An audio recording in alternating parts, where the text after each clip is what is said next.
For the best Italian food in Western New York, Elliott Apollo's. Call 716-825-3675. The Lardon Construction Group. Fubo TV, the official streaming service of Do Champions.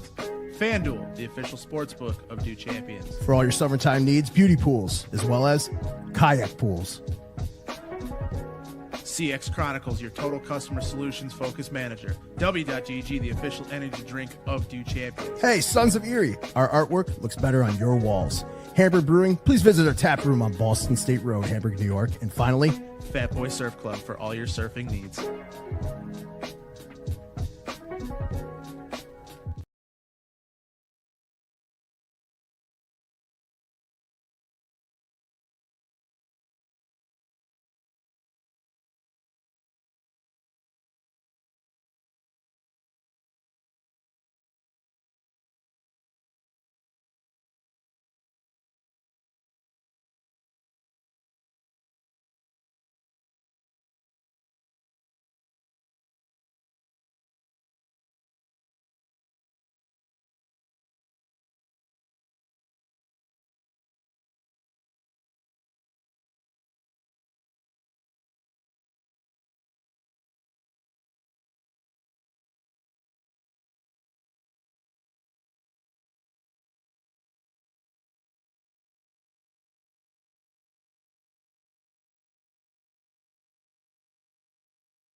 on Hurdle.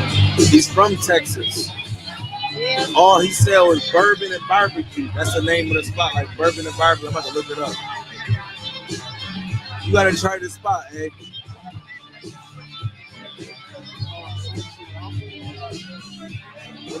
Hey, can they hear me right now? Bourbon and barbecue. So if I say anything outlandish, they can hear me? All right, I won't say anything outlandish. I did already. I was gonna say something.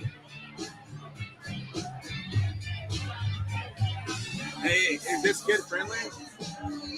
It's not? Nope.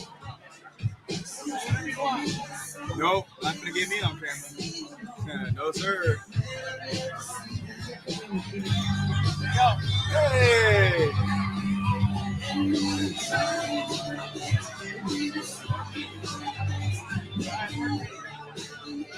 He was over there.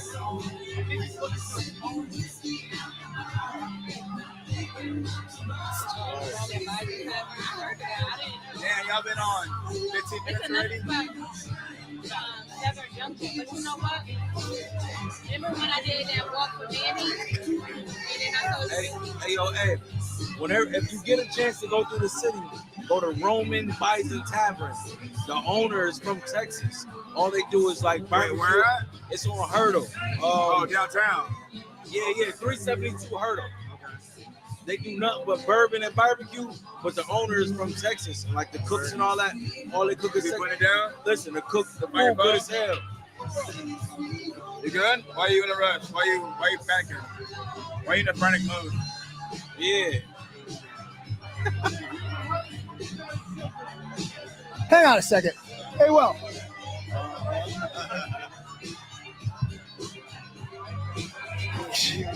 Are we good?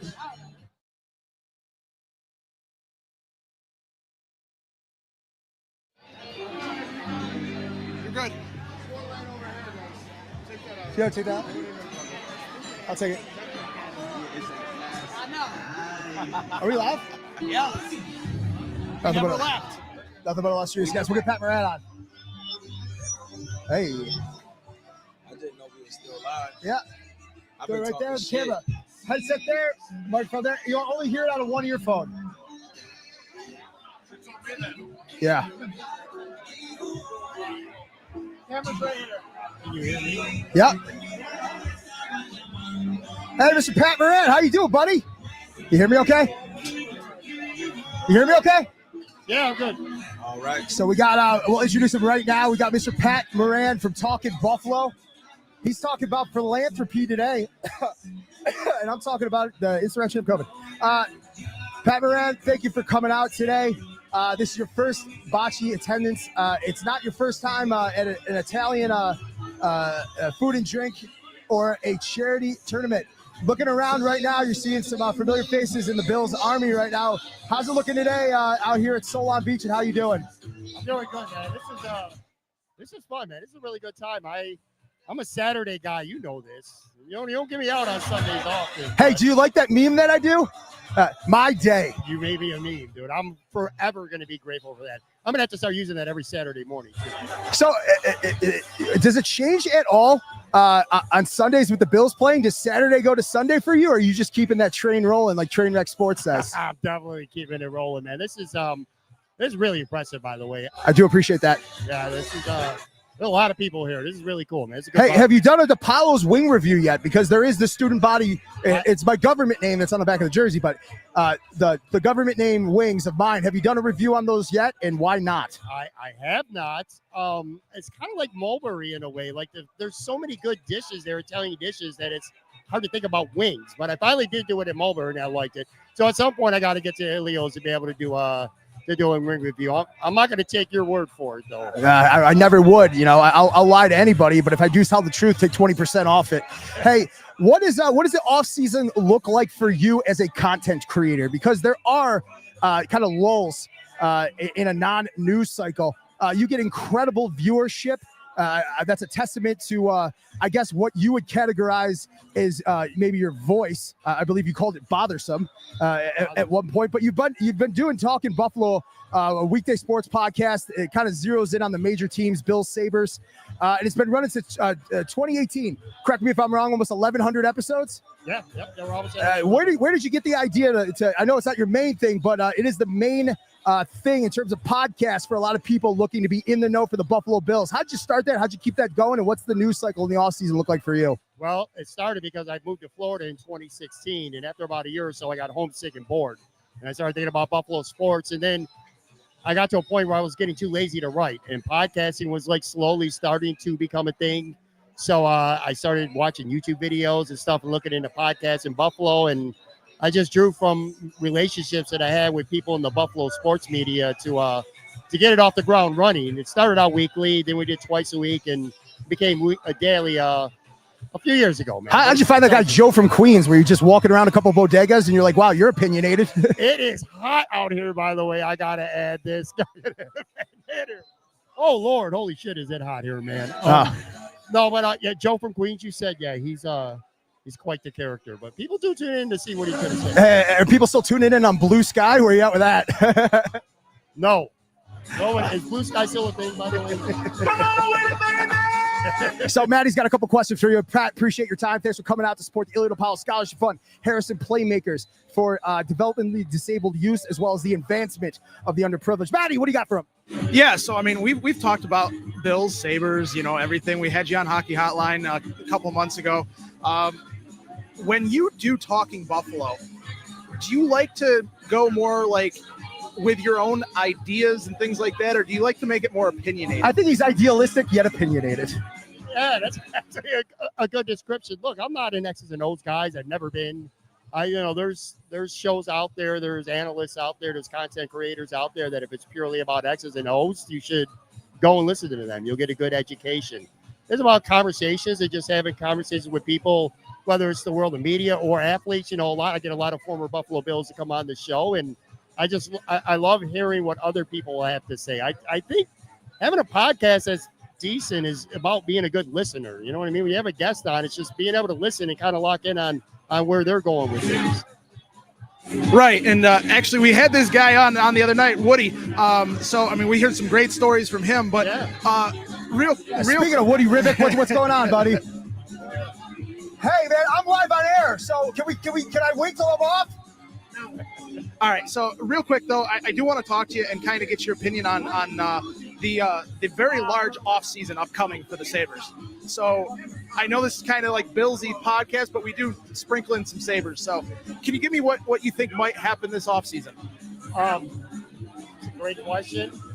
I wish I had an answer for you. Here's what I do know is it's now or never for this current regime as it is. It's been about, last couple of years. I can't believe Kevin Adams still has a job. I can't believe Kevin Adams hasn't been fired. At this point, they don't have to fire him anymore. This is his last season. They just don't have to renew his contract. They're bringing in an assistant GM. I don't know if that's a good thing or not yet. I don't know if Kevin Adams specifically wanted that or not. We'll find out in time. The dilemma is they know what they got to do. And every move they make right now has got to be about now, this year, the present. I think we're going to have to, speaking of moves, dude, black shirt, bacon in the sun. Yeah. You got another 10 minutes for us, bud? So I would say one of the things that a lot of people remind you of, hey, how are you? Is your production quality and stuff like that. How important is that to the listener? It's everything. It's everything. Now, listen, when you're at an event like you are right now, and you guys, this is about the vibe and having a good time. Like the audio, the video is going to be what it's going to be. That's kind of the trade-off to be able to do something live like this, with a really good environment. But yeah, when you're in your studio or at home or whatever, look, it matters. And a lot of people will be like, advice for podcasters, just start recording. I don't agree with that at all, because you're going to get somebody, they're going to listen to you once. And if your sound's terrible, if your video quality, whatever it may be, if it's awful, they're going to go somewhere else. This is it's a niche market, and it's also, but it's a saturated market. There's lots of options out there. So if you don't sound good, if people are struggling to be able to, listen to what you're saying or how they're watching you, they're going to go somewhere else. So that is important.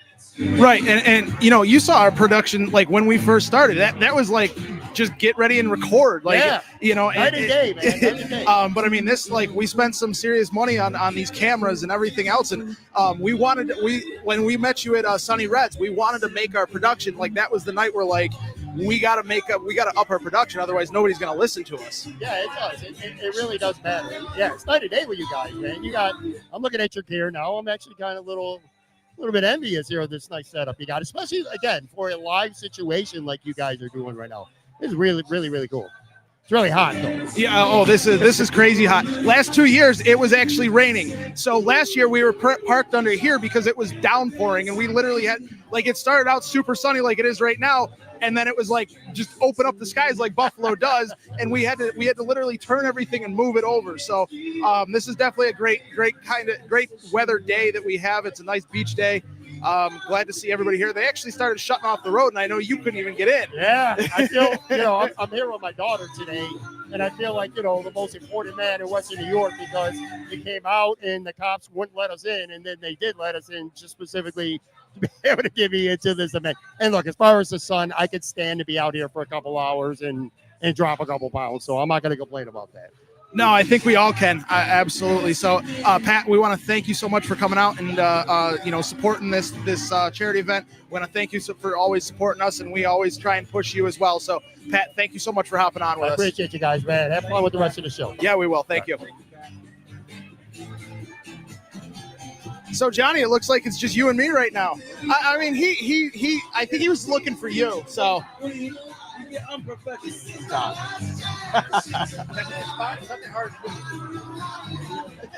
No, you can sit down. Yeah, sit down and talk some shit. Yeah, it's kind of hot out, so I mean, we definitely want to welcome back from the other night. You don't have to put those on. You can hear us. We don't have anybody on. Yeah. So nobody right now. Fuck off, guys. Yeah, just give us that middle finger, and I'm still waiting to hear about the show.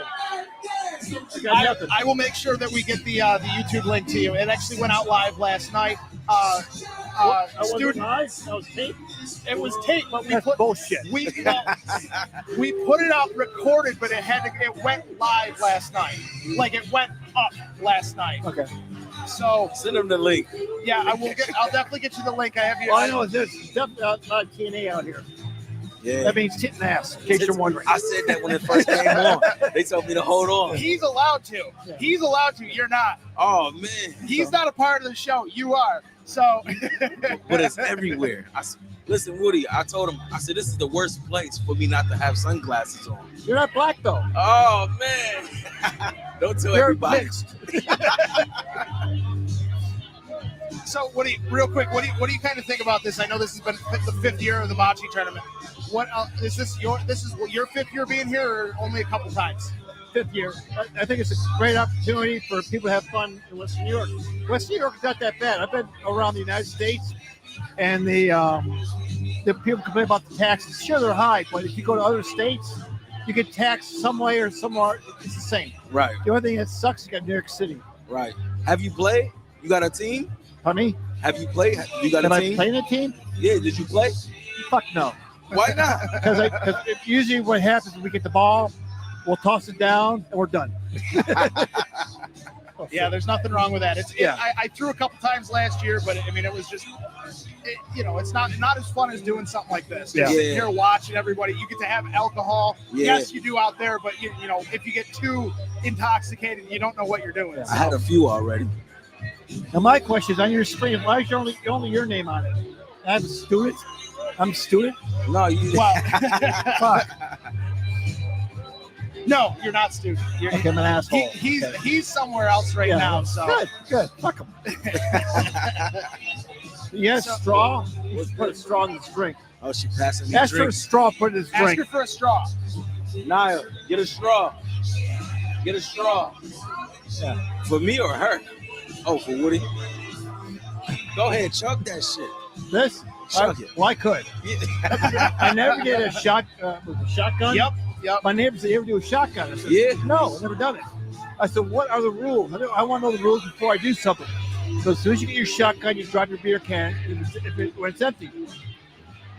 So I did it, and I dropped my beer can, And the guy stopped and goes, "Are you kidding me?" I go, "What?" He goes, "You're not supposed to drink it that fast."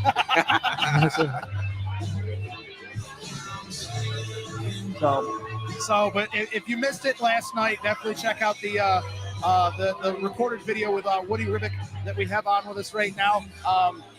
Definitely a lot of fun the other night. Heard some great stories. You want more stories? Sure. Go ahead and share whenever you're ready. Give me a player's name. Peerless Price. Ooh, PP? No, I can't. No, nothing that's really outstanding with him. But he's a great player. Let's go with the guy from the other night. I know you told a couple stories, but let's go Ruben Brown. Big Ruben.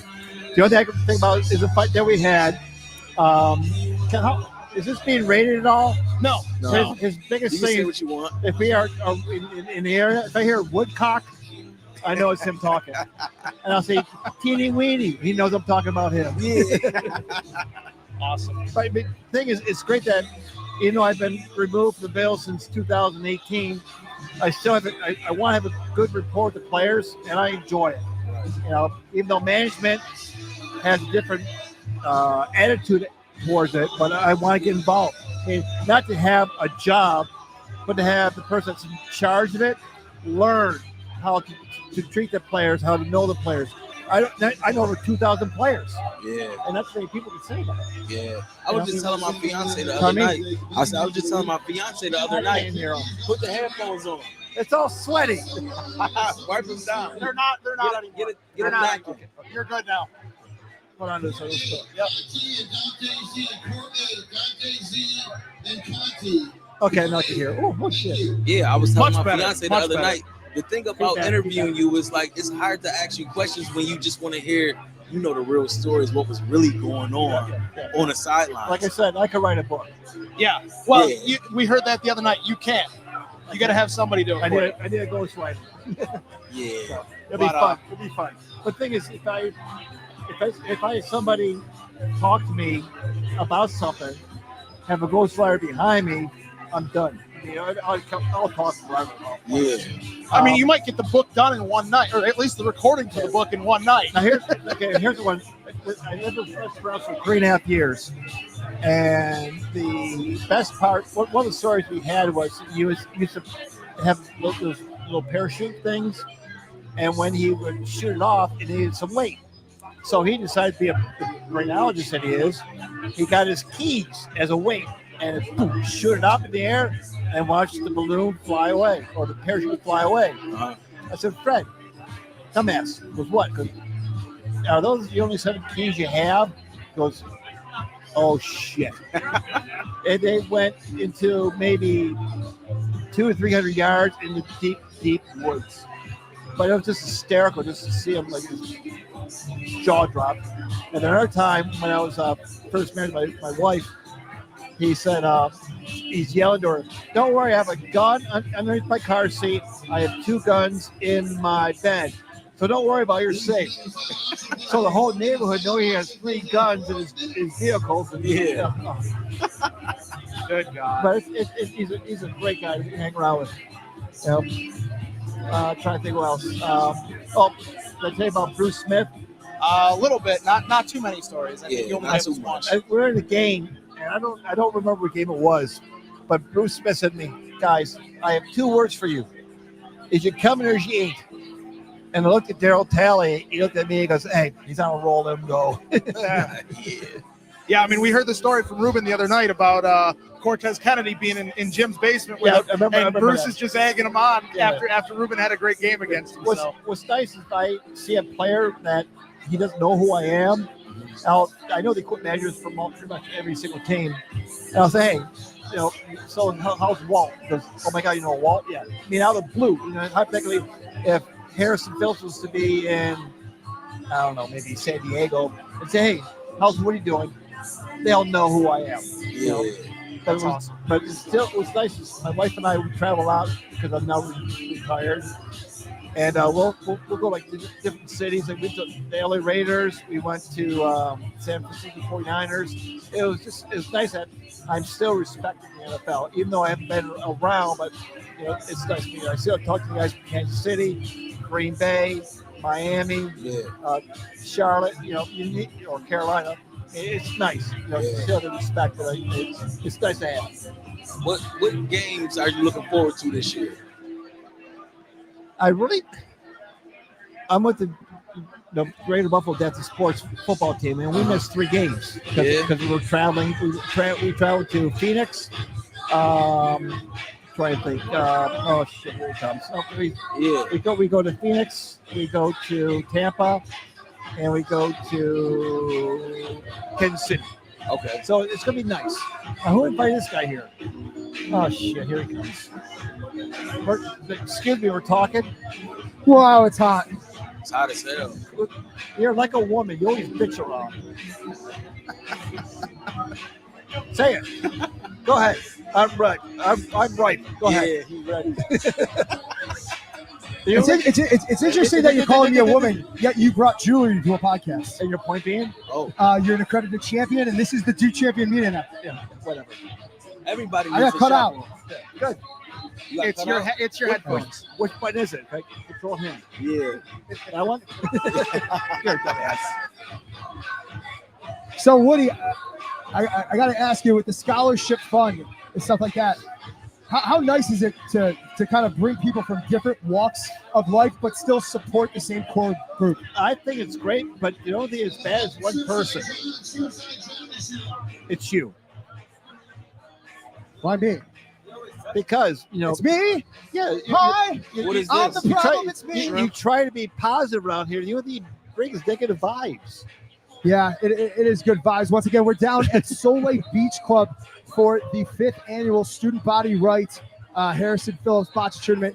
Looking to support Harrison Phillips playmakers, as well as the Ilio DePaulo Scholarship Fund. Coming up at the top of the hour, we'll get Woody the fuck off the air, and we'll get Aaron Williams on. We'll get Harrison Phillips. Dumbass. Aaron. Yeah. Golly. So if you had a sub last time we talked, did I do anything? Did you learn anything? No, I kind of just sat on my couch and used my tears as lubricant. Oh, there you go. You should. So anyway, this is going off the rails, but thank God we're playing on sand today. Woody, if you could kind of diametrically oppose the way Harrison, his equipment kind of structure was, just in terms of the offense or defensive lineman. Yeah, the decent. Outfitting a guy of Aaron Williams' size versus Harrison Phillips, is it crazy different or not really? Usually with the defensive linemen or offensive linemen, they really don't. Are you fucking confused? No, this is yours with the straw on it. Jeez. A lot with the old linemen or D linemen, they don't really hit with their shoulders. It's pretty much in their chest. And the smartest person was from Miami Dolphins. I think it was Joe Cimino with Jason Taylor. He had hit him actually wear wide receiver shoulder pads with PM19 from Riddell. It was the smartest move I've ever seen. And nowadays, shoulder pads are so small, but yet they still protect. Say something. Now, how much are you kind of jerry-rigging stuff every now and then? Because some offensive or defensive linemen, to not get held, they're using double-sided tape. Or no, not anymore. Okay, yeah. I'll go real slow for you. I'll use small words you can comprehend. Shout out, Mr. Stang. How we doing? It's Ryan Stang, not Mr. Stang. Call him Ryan. He can't. There, he put the microphone in front of his face so he can talk. Oh God, you're brutal. Yeah, this would be a good kind of song for me to go in front of the stage. A semi-charmed kind of life every time Woody Ribbick is on the podcast. Am I still talking about the taping and everything? No. The players used to tape their shoulder pads, and we had maybe 30 guys that had to tape every week. But what happened is once the tape got wet from sweat or rain, it didn't look good. So what they eventually did was they got Velcro, and the Velcro works great. I mean, I could change the jersey. We had a few players who would rip their jerseys during the game, and I could change the jerseys. If they say a defensive player, I could take the shoulder pads off them, have them change, and be ready within 3 plays. Were you around for the era of? And one of the things that we noticed different in Josh is he's not actually wearing a hand warmer anymore, clipped around his back and stuff like that. The jersey. He's got pockets. Yeah. Wait, was that a thing when you were there? Yes, it was. But the technology or the workmanship was not there back then. But now it has. But now you seem to have like pockets, like a fanny pack type of thing, hand warmer. So it was good. Hey, quickly. You get two players, typically. I think it's two players. You get one on offense, typically the quarterback, and the other one, typically like a Terrell Bernard or someone playing middle linebacker for the green dot on the back for radio communication. Yes. How much are you involved with that? Is that a separate department? Or? A lot. What happens is it gets pre-tested by a guy by the name of Dan Evans. And I don't know which staff member goes out with them, but years when I was there, it was Dan Evans. And they would have to check the radios for the quarterbacks, and they also check the helmets for both the backup and primary defensive player. And it all depends. Oh, here's the story. We were playing against Kansas City and Todd Collins. Where are you going? Are you kidding me? Pay attention. I'm talking. So Todd Collins said, "Hey, I can't hear the coach quarterback system." I said, "What's wrong?" Because we can't hear. So we thought maybe because he needed only one earpiece on each side, so we went to two because I still can't hear. This is the beginning of the second half. I said, something's wrong because our side. Well, why is he going to you? You're half deaf. It's okay. No, I'm half blind. So we're sitting there. Nice try, asshole. We're sitting there, and I said, "What's wrong?" Because I don't hear anything. I went to the defensive side. Can you hear? He goes, "No." Come to find out, the guy in the press box in the officials' room has an on-off kill switch. He was not there. He was getting pregame. He was getting a halftime lunch, so he missed about 8 minutes of the second half. No one had radio communication. It's hysterical. That's crazy. I mean, so what do you do when how many of those do you actually have to have set up to like have that issue? Like, because if they lose it on the field, there's no recourse. We would have at least 4, maybe 5. Helmet already set up. Yeah.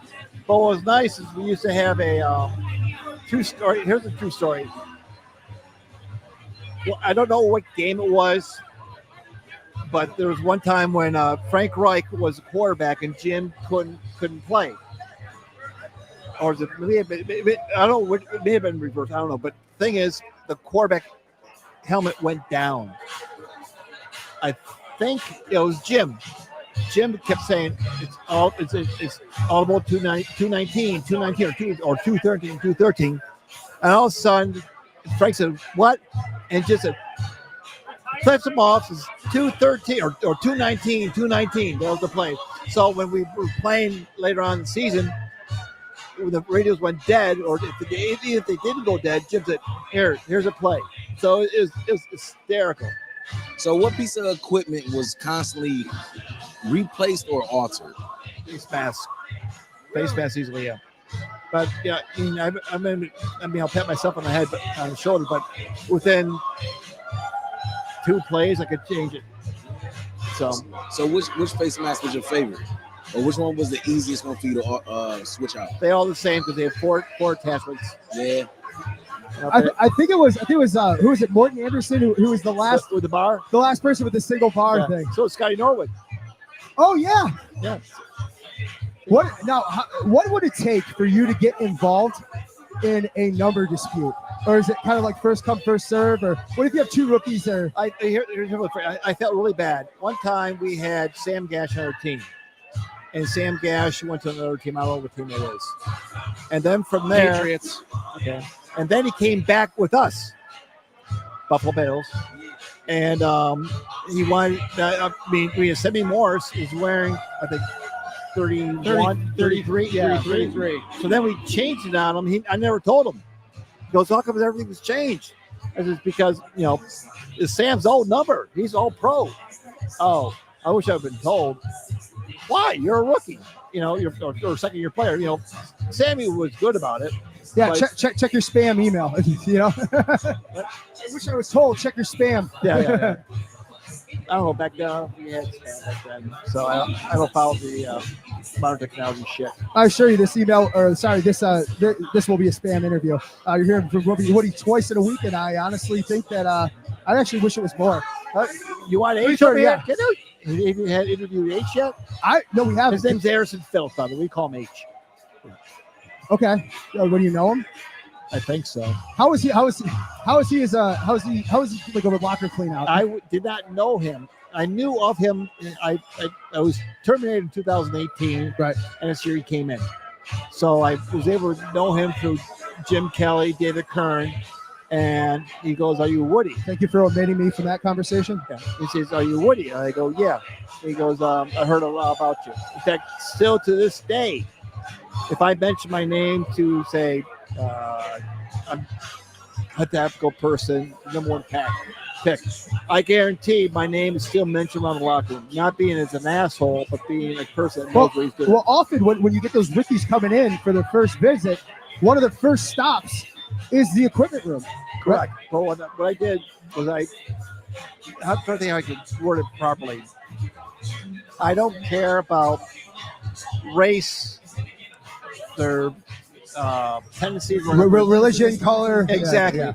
I said, if you treat me with respect, I'll treat you with respect. If you don't, screw you. I mean, that's how it's always got to be in any profession, but I mean, more so in the NFL or whatever. So, Woody, real quickly. So you kind of brought up the Sam Gash number, that dispute. Could you? I don't want to kind of like give away, but what's the most that you've ever heard of somebody paying for their number? Never have. I think it's stupid. But some players want to brag about it. For all the times I was there for 37 plus years, not one player that I know of paid for their jerseys. Aaron's right there. Not Aaron. Where's your partner in crime? He left. What a surprise that is. Yeah. He's got to supervise this thing. So yeah, my ass. Now, how much will this be edited and deleted? This one's not getting edited at all. That's fine. This one's live right now. You're out on the internet. It's there forever. Oh shit! Here he comes. Yeah. My wife's here, and I'm trying to hide from her. This is a good spot. This is a good spot to you're hide. having one more beer. So one more beer has turned to 4 so far. Nice. She says, I don't want, I'm all sweaty. So's everybody else. Yeah. But this is a great event. They also have the cornhole. I think they're having one. Yeah, cornhole, Dion's Dreamers. Yeah. That's going to be another good event. So, there's a lot of events down here during the summer, and it's a lot of fun to just come down here for their band nights that they have too. Yeah, it is. Make sure you eat too. Make sure you eat the fried shrimp is delicious. Yeah, I've learned if you go out drinking. Oh, there she is. That's a beautiful wife. There she goes. There she comes. How you doing? Say hi. I'm live. Yep. Yeah, we're live. You're on camera.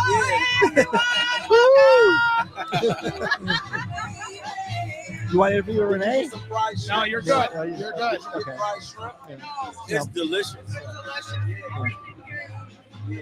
So you know all these knobs here. I can't hear myself.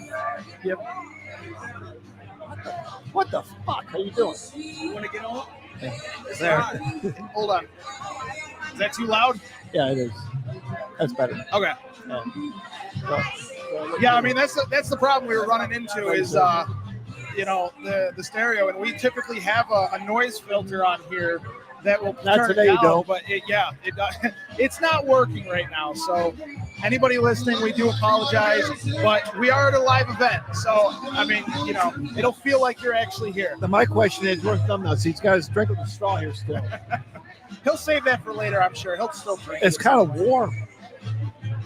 It's the worst way to drink any alcoholic beverage is warm. Yeah. Ugh. I need your website. It's do-champions.com. Okay, Numbnuts. Where am I? Hey, I will text it to you. I'll text you everything that you need. Because my wife here is kind of pissed off because she goes, "You're supposed to be famous. We have not seen anything about you yet."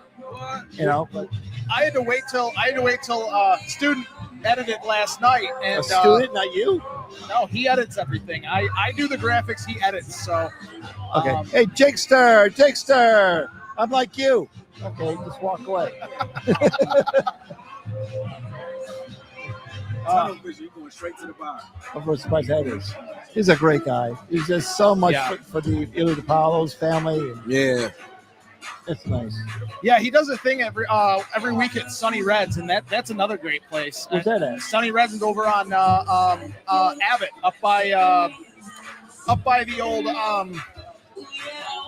Okay. like the wedding venue right there. It's across the street from the wedding venue up there. Oh, the old Lucarelli's. Okay. That's where my wife used to go roller school. It's where my wife and I had our reception for our God our bless wedding. you. God bless Yeah. you. Oh, man. Lucarelli's, it was awesome. Yeah. I can't believe. Go ahead. No. I'm just trying to think of other stories to talk about. Sam Adams, give us that one. What do you got for a story on Sam Adams? Big Sam Adams. Sam Adams was a great guy. The funniest thing is when he got the interception against Tom Brady. That was hysterical. How many tanks of oxygen did he go through? Well, the thing is, it was really bad. Is after he scored a touchdown, we kicked off. He had to go back out there again. Yeah. And he goes, "Fuck this!" And Sam was a big. He was bigger than Harrison. Well, they had him listed at 330. Was he even close to 330? What? Not even close. Not even close. Well, tell me this, Woody. How was the intensity? No. Hold on. We're talking about Sam Adams. Okay, go ahead. We Tell me about went it. on a motorcycle bike run. And, no, I'm sorry. That was, never mind. That was somebody else. Go ahead. It's a question. I wanted to ask you, how was the intensity? What was the energy and the vibe like?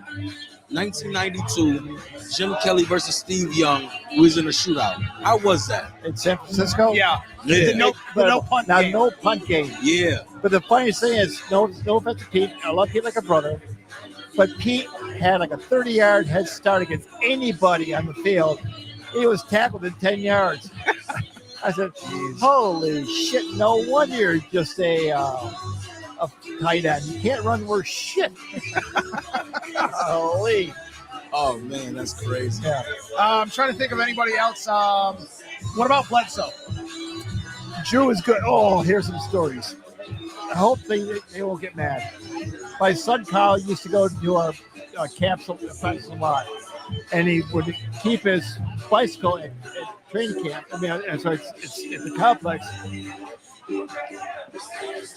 and he said, "Dad, can I ride my bike?" He said, "Yeah, go ride your bike and sit in the field house and everything else." Because he pretty much knew every single player, and he did not think of anything big about like a Bruce Smith or Thurman Thomas or Gene Bennett. He knew everybody, and he did not even recognize color.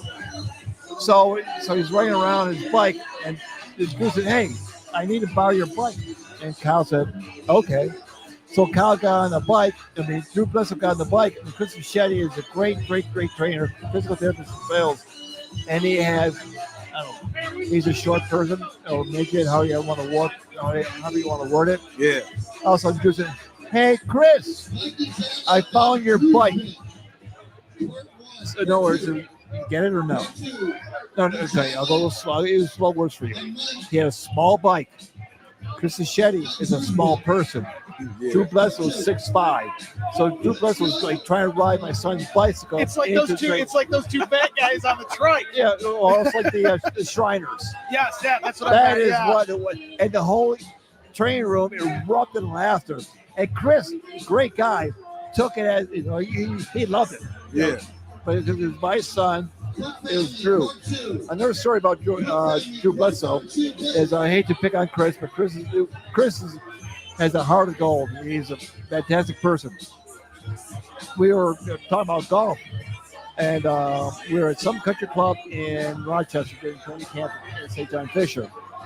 And he goes to Chris. He goes, "Hey, you golf?" "Yeah, I golf." He goes, "How's your short game?"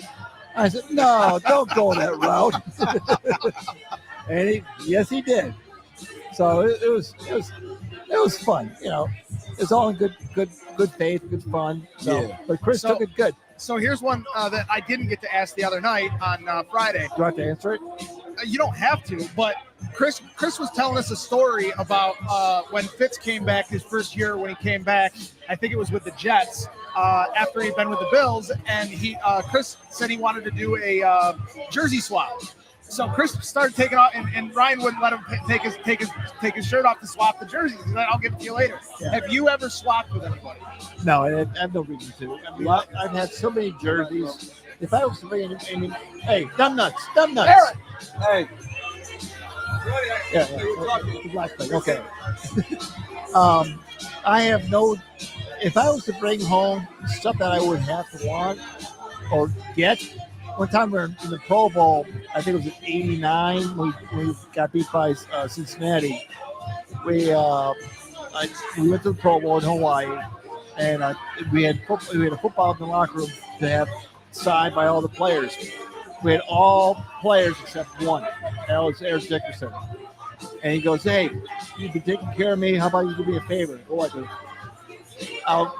after the game, I'll give you my helmet. I said, "I don't want your helmet." I said, "I want you to sign 4 footballs in the locker room." He goes, "I don't go to the locker room after practice." I go, "Yes, you will." He goes, "Okay." So he went there, signed 4 footballs for us, for the training staff, the equipment staff. And after the game, he goes, "You want my helmet?" I said, "No." I said, "You took care of me. I thank you very much." yeah. Did I tell you something about Matt Miller? No. Oh, you love this one. Oh, when I cut the helmet up? The Oh piece? yeah. Oh, Yeah. same Pro Bowl. But it's nice that the players are, I see them as a person, but a lot of people see them like, wow. But they're not wow, they're individuals. You treat them the same, they'll be fine. You just can't treat them like as if they're God. They're not God. They're human beings. But then again, nowadays with the media and the NLs, Yeah. you know, it's a shame that It makes them a little bit too celebrity-ish at times, and it doesn't let them live their own life. Yeah. Like even if you go into a grocery store and they get mocked. Like, Yeah. We had one player that he went to a school in Texas. I'm not going to mention who he is. When he went to the NFL, he took a pay cut because he was getting paid by the alumni for his wife and kids. They gave him a house. They gave him a car. They were able to give his parents a house and a car. So when he came from college and then went into the NFL, he literally had to take a pay cut. Oh, man. But this player is I'm not going to mention his name because he's a great player, but he would stutter a lot. And I can say the other person's name. The other person's name was E. Molds.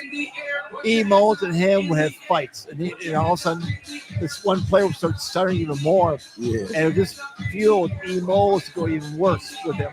It was fun back then. But nowadays, I have no clue how the locker room philosophy is.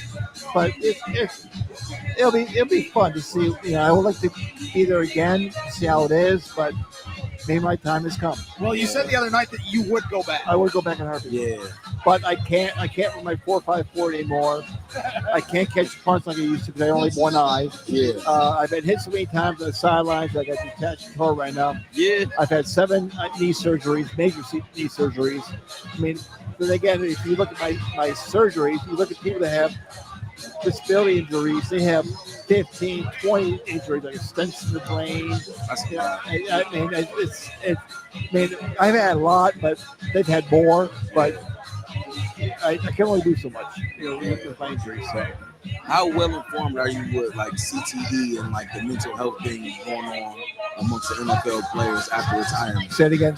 Like CTE.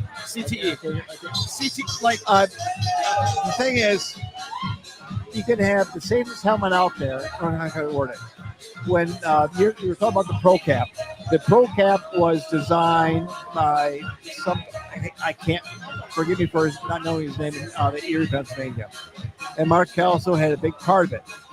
So what we did was we designed it and we presented the information to Riddell and Shutt. And said, "Oh, our helmets were fine." If they were to say, "Yeah, we need to use that helmet," it'll be indicating that their helmets aren't safe.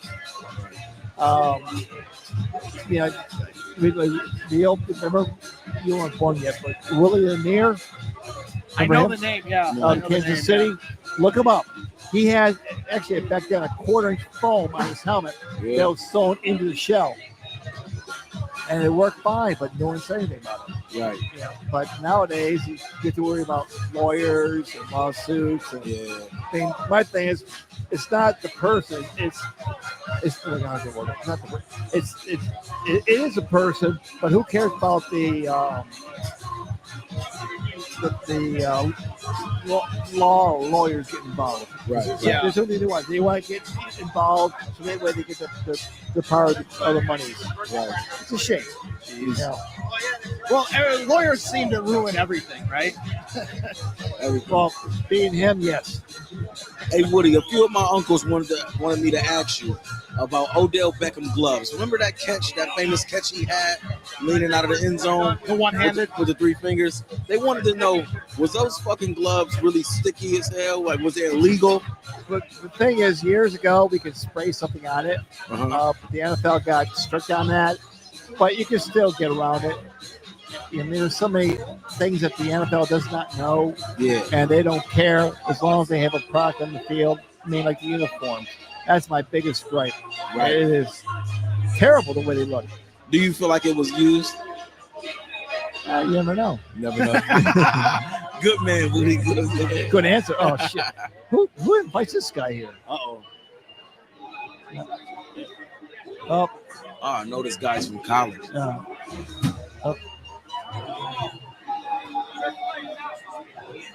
Question. Who are you looking at? I ain't afraid of you. I ain't afraid of you by any means. Yeah. Huh? You should be. I'm not scared of you at all. I can't hear. I got a question for you. Question for you. Which brand of equipment was the hardest to deal with? I can't hear. What up?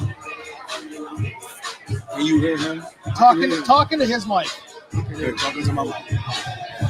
What I was going to ask you was, what brand of equipment was the hardest to deal with coming on for the guys in the league? You talk about helmets or shoulder pads? So 5 pads, knee pads, shoes. The whole set. And which did you prefer for the guys? What did you feel was more? Back then we had Riddell, but then Riddell was very heavy, and then we went with Douglas, and now there's X-Tech. And X-Tech is small, light as hell. I don't know that much about the mechanics of it because when I was terminated by the Bills, I did not know they start. He's hopping. No, he's hopping on. I need to go get some water. It's too hot out for me. What the I'm fuck? a big guy. You're a fat guy. But the thing is, with the X-Tech, it was a very thin shoulder pad. I mean, when you look at the players, like Josh Allen wears it. A lot of players wear it, and it does good for them. But I don't know the mechanics of the shoulder pad. Like when we went with Riddell, or we went with Douglas, or back then with Rawlings. I knew, inside and out. But nowadays, I have no clue about it.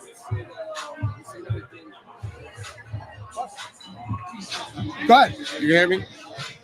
Would you say that everything since the discovery of CTE, equipment has changed drastically and better for the players? It has changed a lot.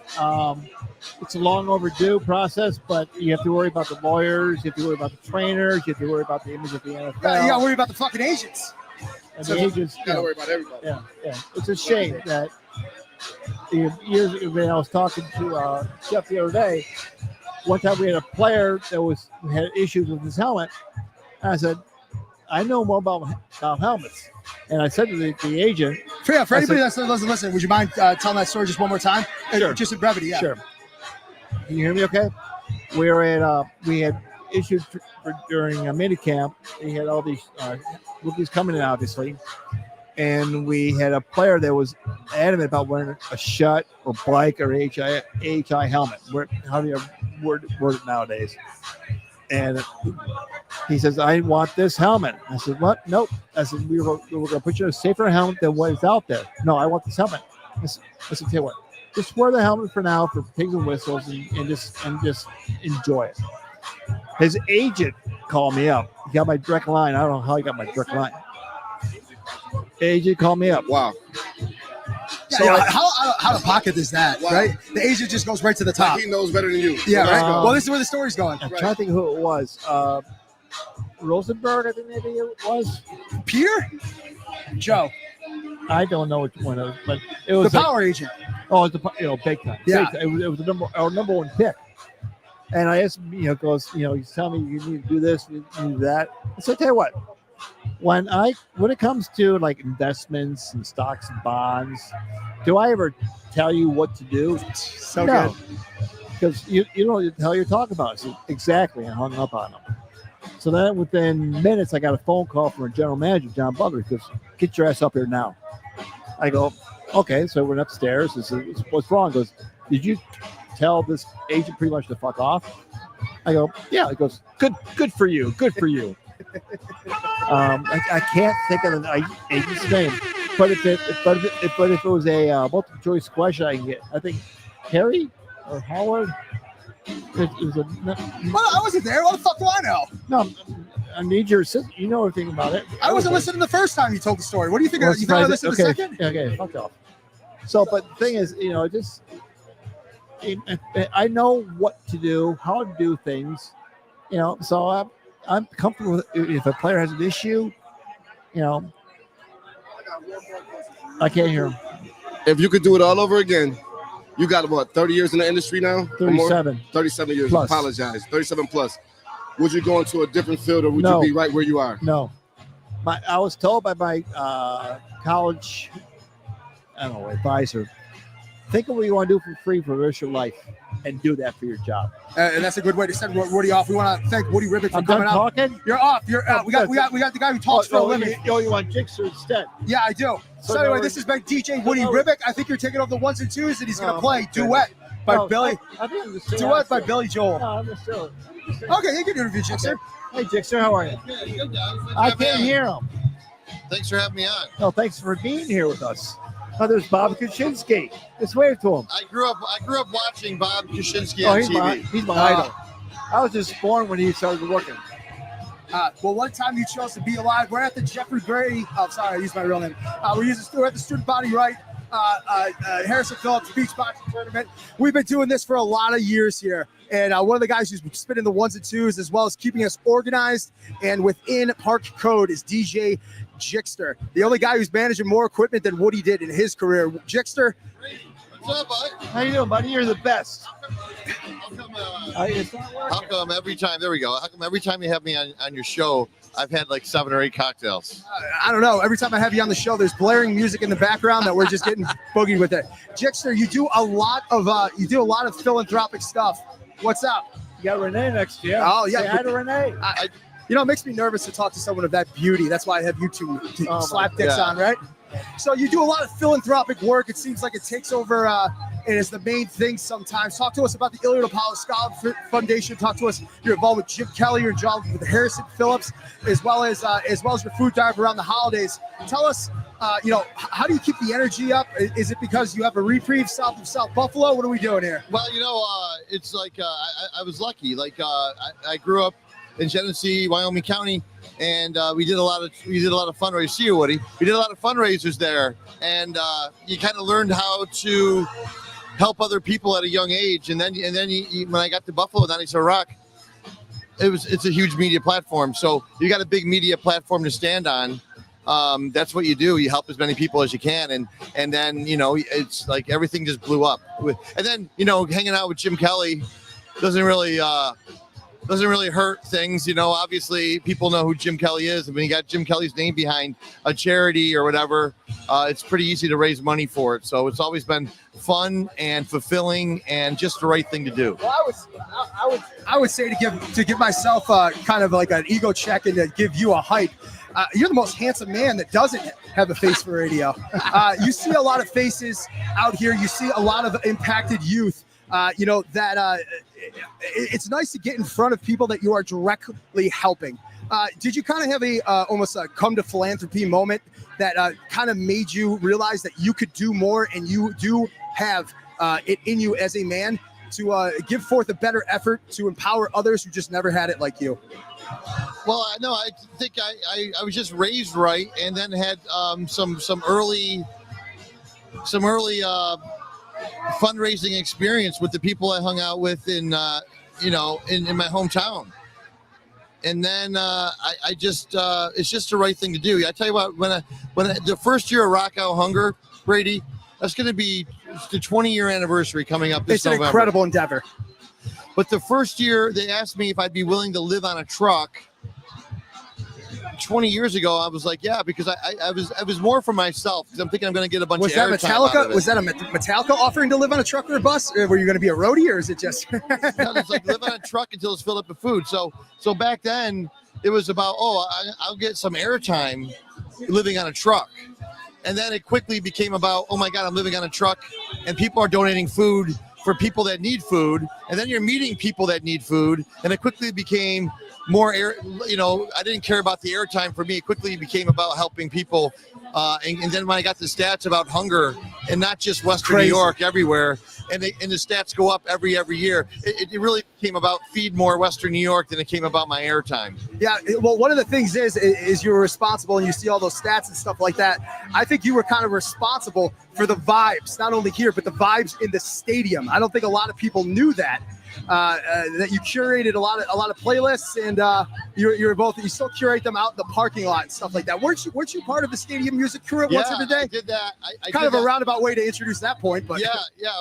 So I was running the 97 Rock tailgate party, which was a heavy lift. And then, I was lucky enough to play music in the stadium, but I would have to leave our tailgate party that I'm in charge of and then go into the stadium. It was just a crazy, crazy time. And I realized that I felt like I'm letting my troops down when I went into the stadium. And I did it for 2 years, and it was great. And you felt like you were helping the team. Did you actually feel like you were part of the team? So I would go to the players, which I knew back then. We were the flagship station of the Bills. So I would go to the players, and I knew most of them back then. And I would get songs, especially on defense. Chris Kelsey, defensive lineman, defensive end. I'd get, Chris, give me like 6 songs that make you freaking pissed. And he'd give them to me. I'd play these songs for not just Chris Kelsey, but a lot of those guys on defense. And you could see their heads bopping up and down to the music before the snap of the ball. What was the song that you really thought got the vibes going? Whatever it was, offense, defense, or like an intro music. What was the song that you really thought was your pick? Well, Trent Edwards was the quarterback. There was one game I played.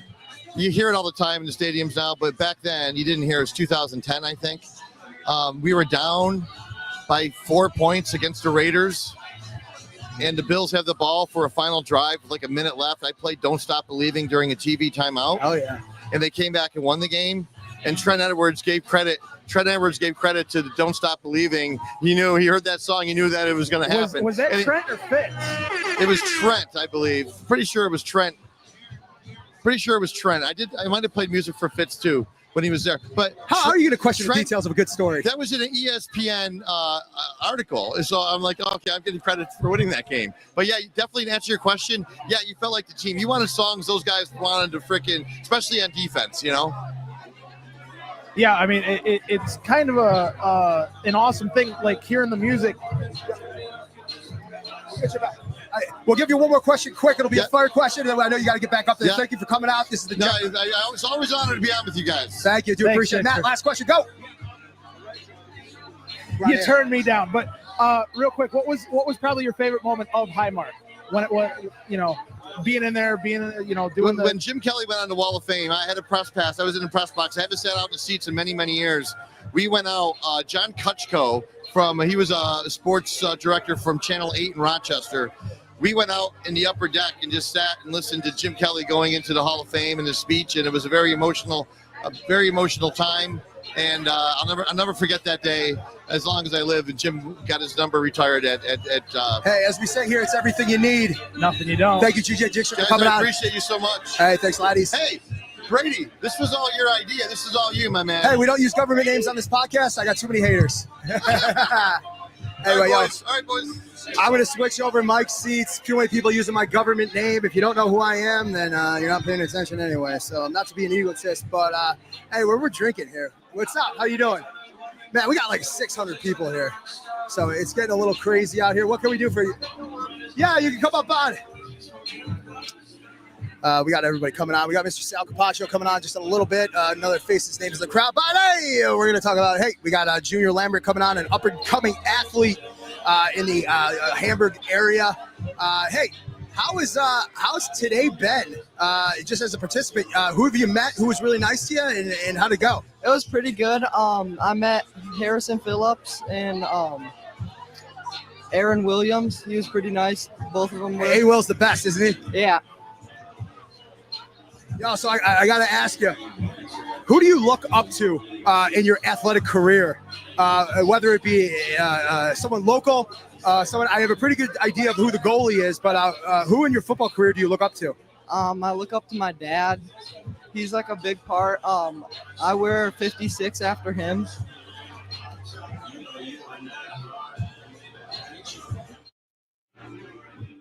All right, we're just going back into our regular seats here. Can everybody see me? This is like one of our sloppier streams that we do.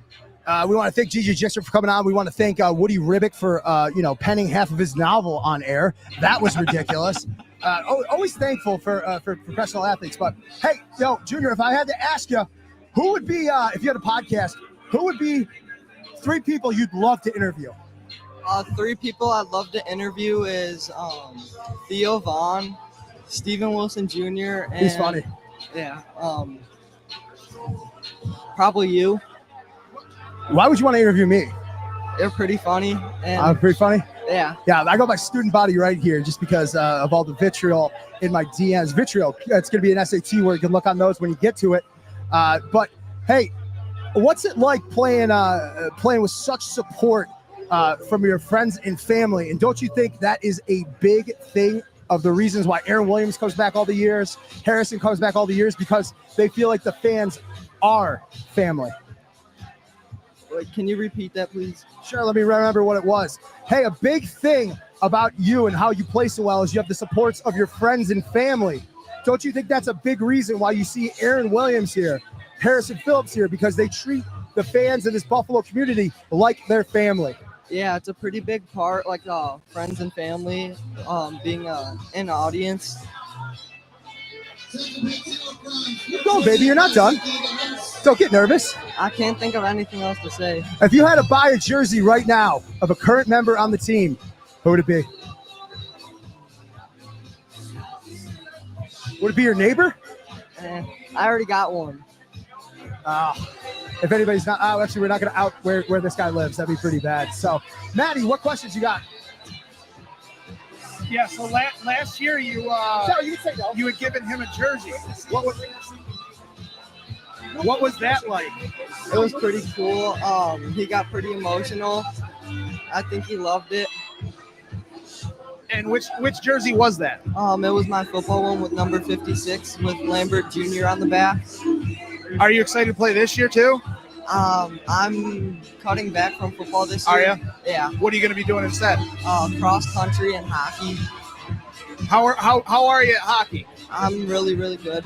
Are you excited for the Sabres this year? I'm the same way. We do a hockey show here on New Champions, and it's just I'm the eternal optimist when it comes to the Sabres. Never about the Bills for whatever reason, but about the Sabres, I always have a super high, want to watch them. But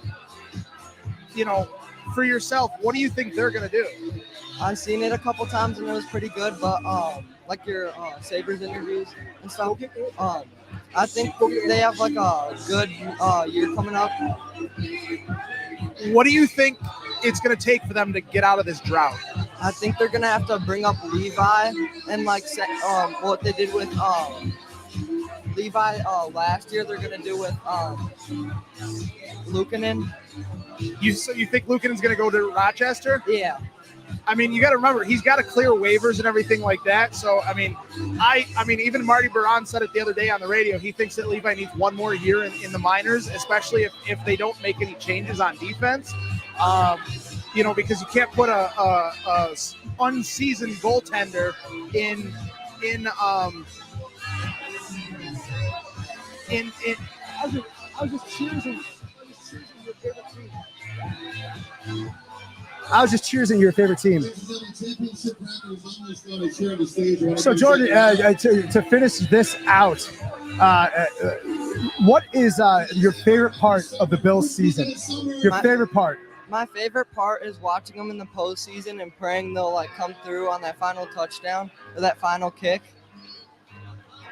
Well said. Hey, this is Jordan Lambert. He's going to be a guy that you're going to be seeing in the papers on your stat line. Hey, Matt, it's everything you need. Nothing you don't. Thanks, Jordan, for coming out. We appreciate it. You're welcome.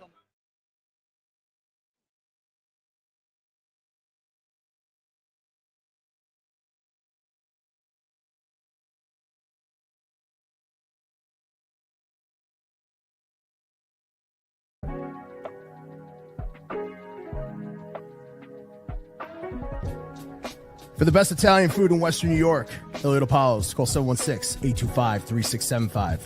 The Lardon Construction Group. Fubo TV, the official streaming service of Do Champions. FanDuel, the official sportsbook of Do Champions. For all your summertime needs, beauty pools, as well as kayak pools. CX Chronicles, your total customer solutions focused manager. W.GG, the official energy drink of Do Champions. Hey, Sons of Erie, our artwork looks better on your walls. Hamburg Brewing, please visit our tap room on Boston State Road, Hamburg, New York. And finally, Fat Boy Surf Club for all your surfing needs.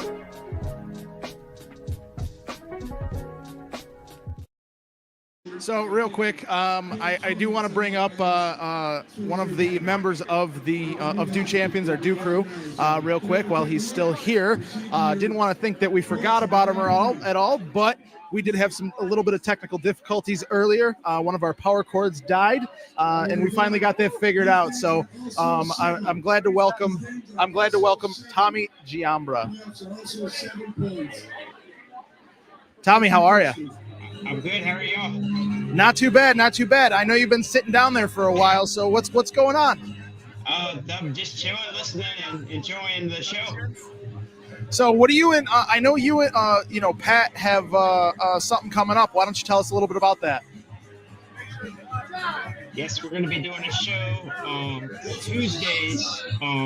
Pat's got I forgot the name of the show, but he's got it for us. So I'm excited. We're going to be on at 8 o'clock. I think we're going to do 8 to 9 on Tuesday nights.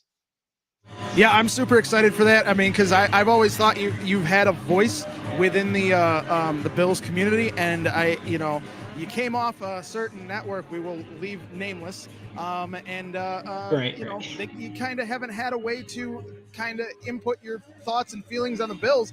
And I student and myself both have always thought you had a voice and needed it to be shared. So, what are some of the things that you see from this year that that you saw from the off season that you're super excited about?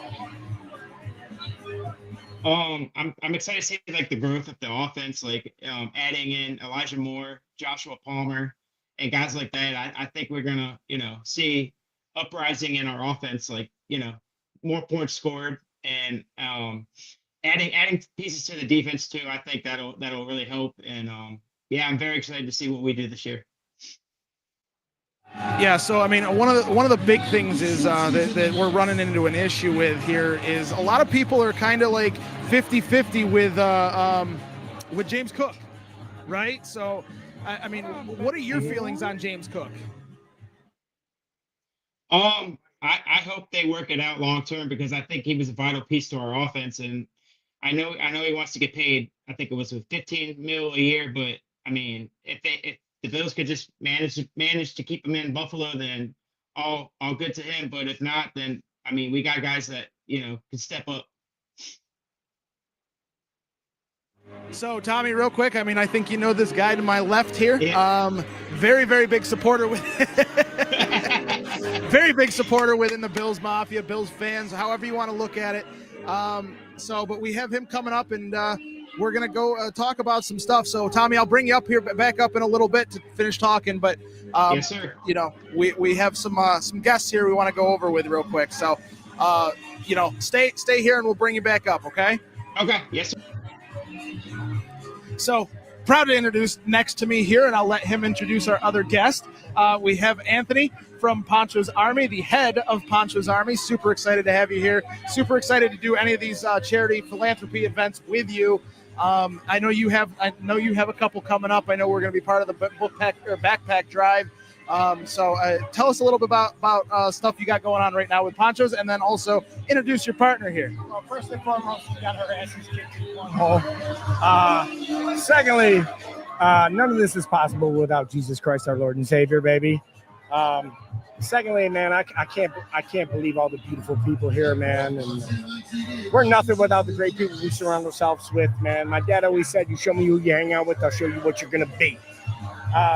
But that being said, none other than my boy B Dizzle, Blake from Harrison's Playmakers. Come on in. How you doing, big boy? I'm good. That's right. Yo, so when me and Blake met, we were giving away with Joe Crew, and we were doing like a Christmas thing, giving away, you know, taking kids for Christmas shopping. And me and Blake were picking out Christmas gifts, and we were rapping and shit. And everybody turned around, and we're like, they looked like at us, and we're like, man, me and my boy Blake had it under control.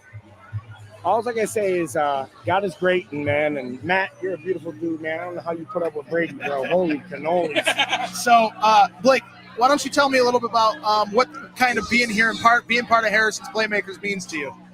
I was a big dog, and I was a pup for Harrison Phillips. And I love Harrison Phillips. So, with that being said, how many years have you been here? A lot of years. So student's been doing this for 5 years. This is the 5th year of the Harrison Playmaker Student Body Right Beach Bocce Ball Tournament. Is this your favorite year to come because of the weather, or what's going on? I love anything. It's a lot of fun to be here. This is my 3rd year being here. This is our 2nd at Do Champions being here. It's just been a lot of fun. It's always fun to see guys, you know, in athletic competition. In athletic competition, it might be one of the low end athletic competitions, but it's a lot of fun. So no, there's some ringers in this bad boy. You got some old school Italians up in here from Bethlehem Park. Man, I was seeing the guys next to me. They kept hitting the. They kept are the reigning champs. No. Bobby Digital, Bobby Daly from Lackawanna. We got a lot of people here, man. Harrison and his family, Roman. It's an amazing thing that everybody puts together, and it's like a family, like Dennis said, from Paleo to Palos, man. It's a family thing here, and it's so beautiful to see all these people smiling. Like I said, everybody that comes to our events at Poncho's Army, we all have one thing in common, that's smiles, and that's all you can see here today. DJ Jakester over there rocking the mic. Well, one of the reasons why we have those smiles on the face, I think, is because it's finally above 80 degrees here in Buffalo. So it's a real nice night out. You got the Blake. You got the Poncho's Army wife beater T-shirt, tank top on. Yeah. AKA, it's a penny. It's reversible. Sold by Crossbar in East Aurora. All the proceeds go to Poncho's Kids. It's $35. We got a link for everybody. We got golf polos. The golf polos were linked with Alec Anderson, so all the proceeds go to men's mental health here in June. Yeah, he was a big proponent of the mental health when he was on the podcast a couple months ago, and that dude's my brother from a broken rubber. I mean, it was literally within 2 weeks after that Alec was on, and the kid from LSU had unfortunately passed away. People like him take the time to come show what it means to care, and using their platform for a better reason than just football is amazing. Like they don't separate anybody for political or religion reasons or any type of affiliation. Like that's what I love coming on to Do Champions, because you guys spread that message and not a misguided word. Man. Well, and that's the big thing that we like here. Like we talk to football players all the time. But the most fun part about this is hearing those stories about accomplishments and the ability to rise above things. And, someone like yourself or Harrison or anything like that put these things together is just amazing. I know I sound like a broken record, but I'm nothing without the people I surround myself with. Blake, man, watching this dude smile and watching him grow, watching him go to fucking school and college and stuff, it's amazing to watch people better themselves because it's easier to kick somebody down than it is to pull somebody up. So that is all true. I can say is, man, you guys always say it's good to be seen. It's better than viewed. Better than being viewed, man. Awesome. I love what you guys represent, man. You guys are an advocate for racism, women's rights, men's mental health. I mean, shit, dude. Somebody crosses the street wrong, you guys are there to help somebody, man. I love it. I'm blessed to have the people in my life. My beautiful wife, Jody. My son, Massimo, who works for Leota Palos because Leota Palos is such a... They're a pillar in the community, and they help anybody. They're a beacon. They're a beacon of light for people, man. I mean, yeah. It's so great to see people smiling, man, and it's just an amazing event that you guys got going on. It's the third year going now? Fifth year. Yeah. Minga. This is my first year, and I won't miss another one. Well, same thing with Patty's Gallo. Was it Ghost at the Gallo in Lewiston? She runs a great event from the Thurman Thomas Foundation and stuff, and just it's amazing to surround yourself with some beautiful people, and there ain't nothing we can't do. I'll tell you that right now. Absolutely, it is, and it's everything you need and nothing you don't. So, Anthony, everything I won't. Anthony, Blake, we want to thank you guys for hopping on here real quickly. Big shout out to Harrison's Playmakers. They do an amazing work all over the country, man. You guys, and like you said at the beginning, Skull Bills. Yeah, Skull Bills. I love it, man. This is more than Bills Mafia. It's Bills Mafia. I do love Harrison Phillips. Great. Well, thank you guys very, very much for hopping on and giving us 5 minutes of your time. You don't get enough credit, bro. The stuff that you behind the scenes, man, this guy is the man, bro. He does a tremendous amount of work. Just the research he does, just the advocating for people's rights and everything else. This dude right here is a gem, and I'm honored to share the battlefield of life with him and Brady. So, thank you, boys. Love you, guys. Thank you. Go Bills. God bless. Go Bills. Go Bills. Be good, do good. God bless, and go Bills. There you go. Blake, thank you so much. You're welcome. All right, guys, we're going to take a quick break here. I got to go get some water, and we'll be right back. You guys will enjoy some watching some of this playoff bocce. So.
Hey, Harry. How's the volume in your headphones? I hear your voice pretty good. Yeah, you hear the music probably really well too, right? Yeah.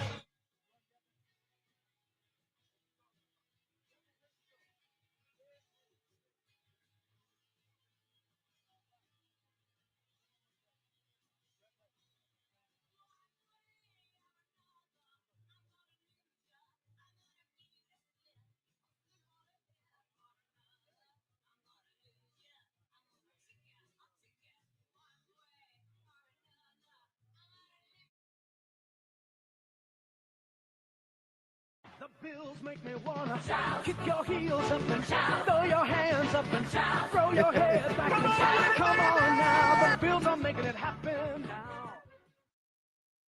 Hey, we say it all the time. Nothing but illustrious guests. And this guy is somebody I've gotten to know over the years. It's somebody who celebrates all my accomplishments, and I certainly, stand on my apple crate if it doesn't break, and celebrate his. We'd like to welcome to the show a friend of mine, a friend of many, who's deeply rooted in this community, as well as Omaha, Nebraska, Minneapolis, Minnesota, I think, the Tri-Cities. We got Mr.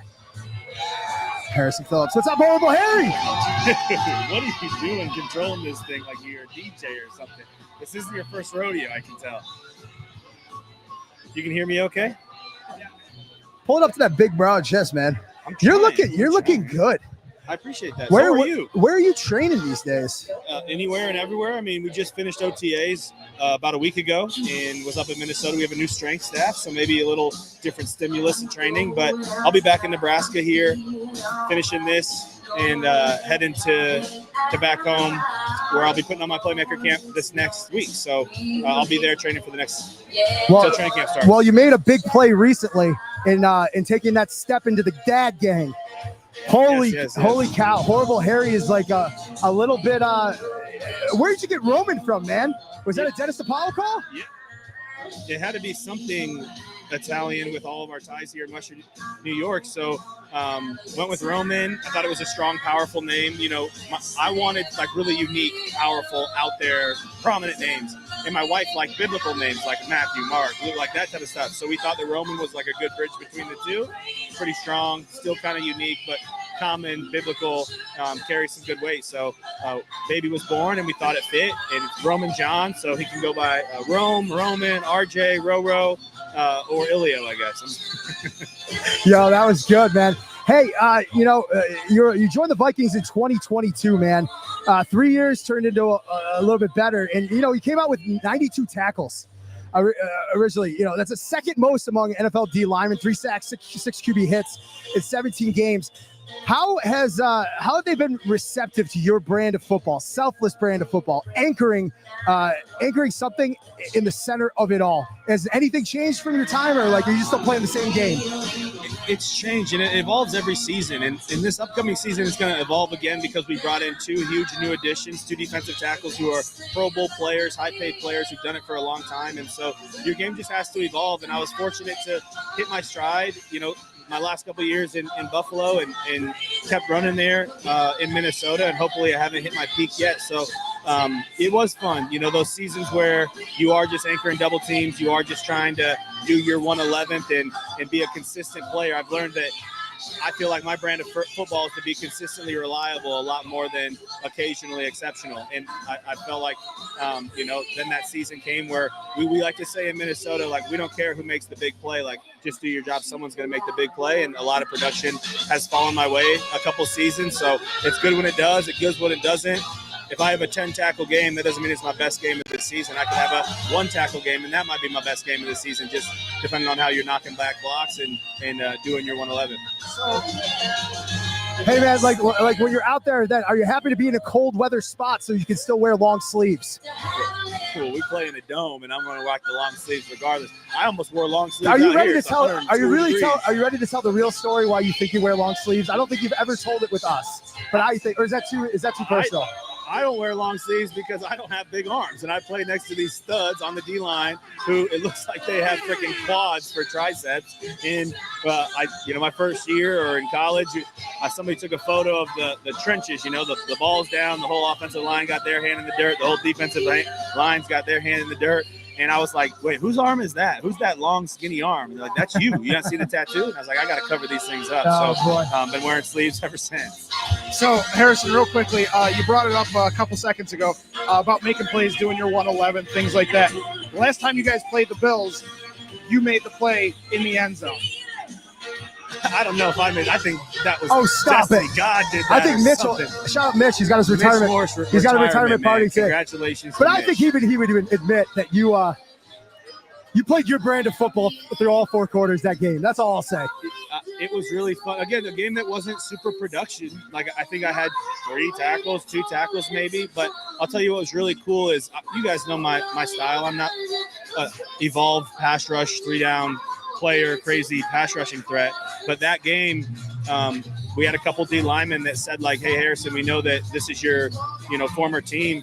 We'll let you go out there on the 2-minute." And so in 2-minute in overtime, or to go into overtime, one of my buddies was like, "Hey, you want it? Like, go get it if you feel like you got a hot you got that hand." motor. And ended up having a couple pressures, and I think they did go down and get a field goal or whatever. But it was fun to be out there in 2-minute against Josh and the boys and rushing. It was fun. I was just going to ask you, like, because you just brought it up in that last 2 minutes. You made that play. You guys scored a touchdown to go up. He's so ignoring you. Well, okay. Whoever made the play, you guys made that. You guys made the play, and then Josh came right down and they kicked the field goal. Like, how deflating was that? But then to go in overtime, and Peterson made the interception in the end zone. Well, either way, like the whole game was. I think at one point the Bills were winning by 17 in Buffalo. Like that game's over for 99.9% of the game. Except that there's 13 seconds left. Hey.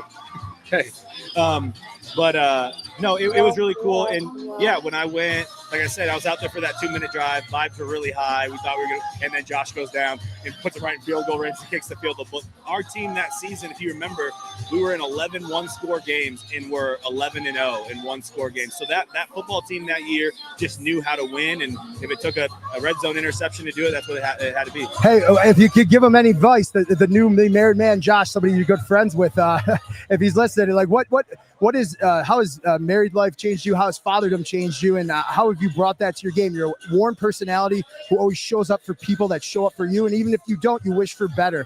What advice would you give to any married man, any new father that you've learned in these last 6 weeks? Well, I would say that the transition to fatherhood has been more challenging than marriage. I think that most common nowadays, you're with a lady for a while, you get engaged for a while, and I don't think there's a huge change. At least there wasn't with Shay and I when we got married.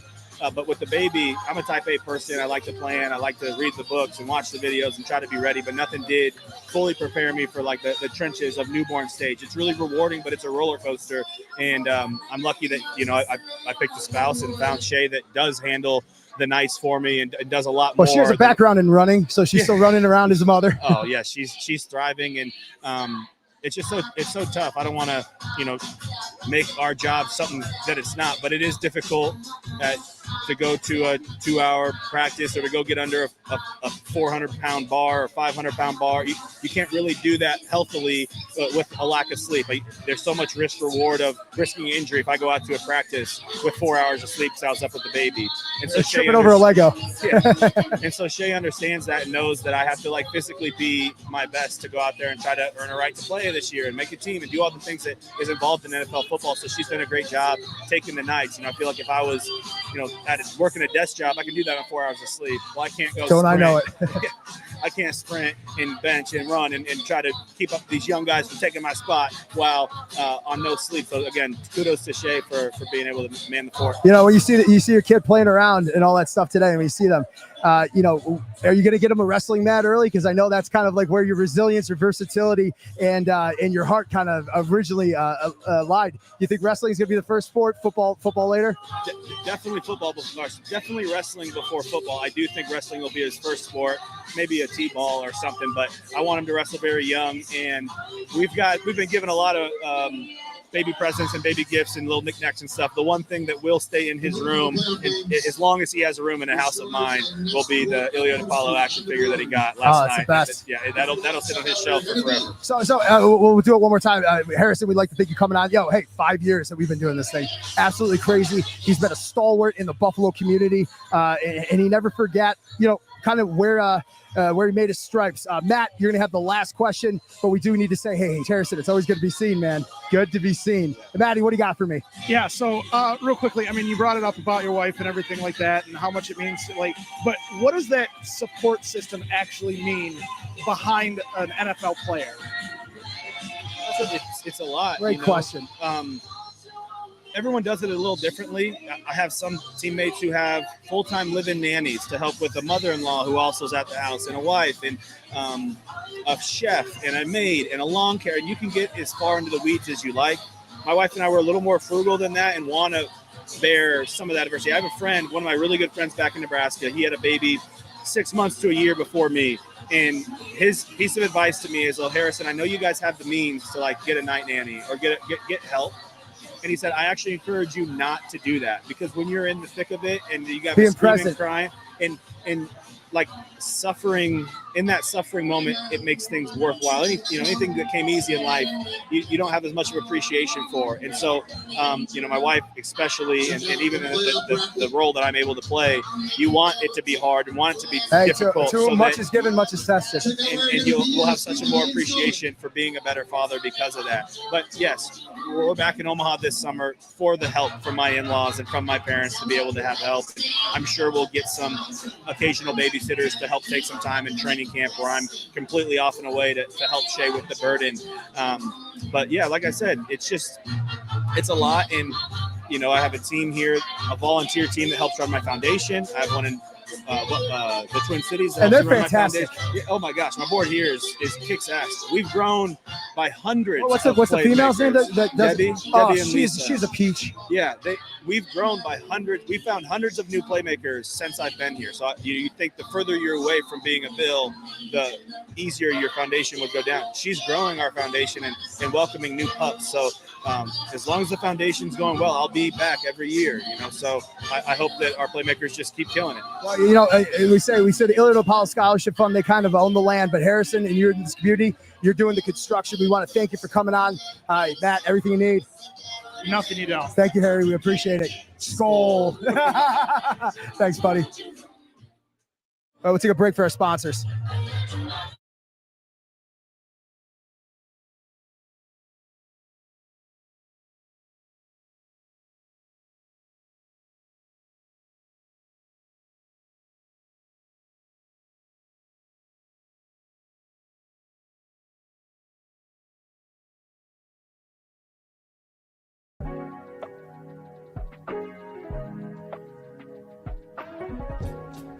For the best Italian food in Western New York, Elliott Apollo's, call 716-825-3675. The Lardon Construction Group. Fubo TV, the official streaming service of Do Champions. FanDuel, the official sportsbook of Do Champions. For all your summertime needs, beauty pools, as well as kayak pools.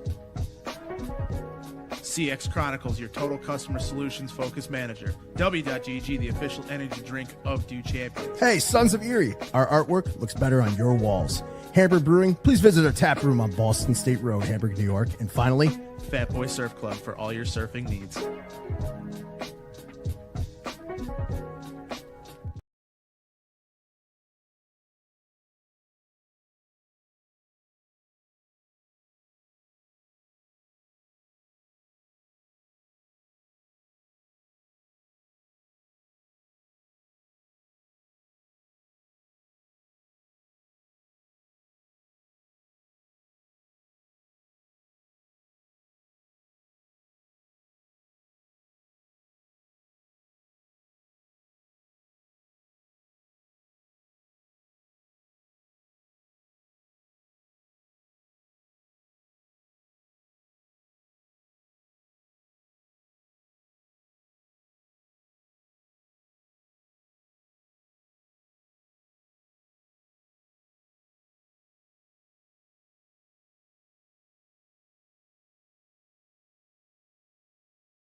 Hey, welcome back to this tournament. We're gonna have a lot of people on. We got Sal Capaccio coming on. We got Aaron Williams coming on.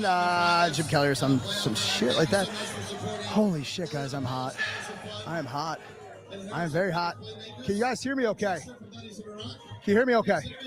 Camera's right there. All right, test that microphone. Test that microphone. Good.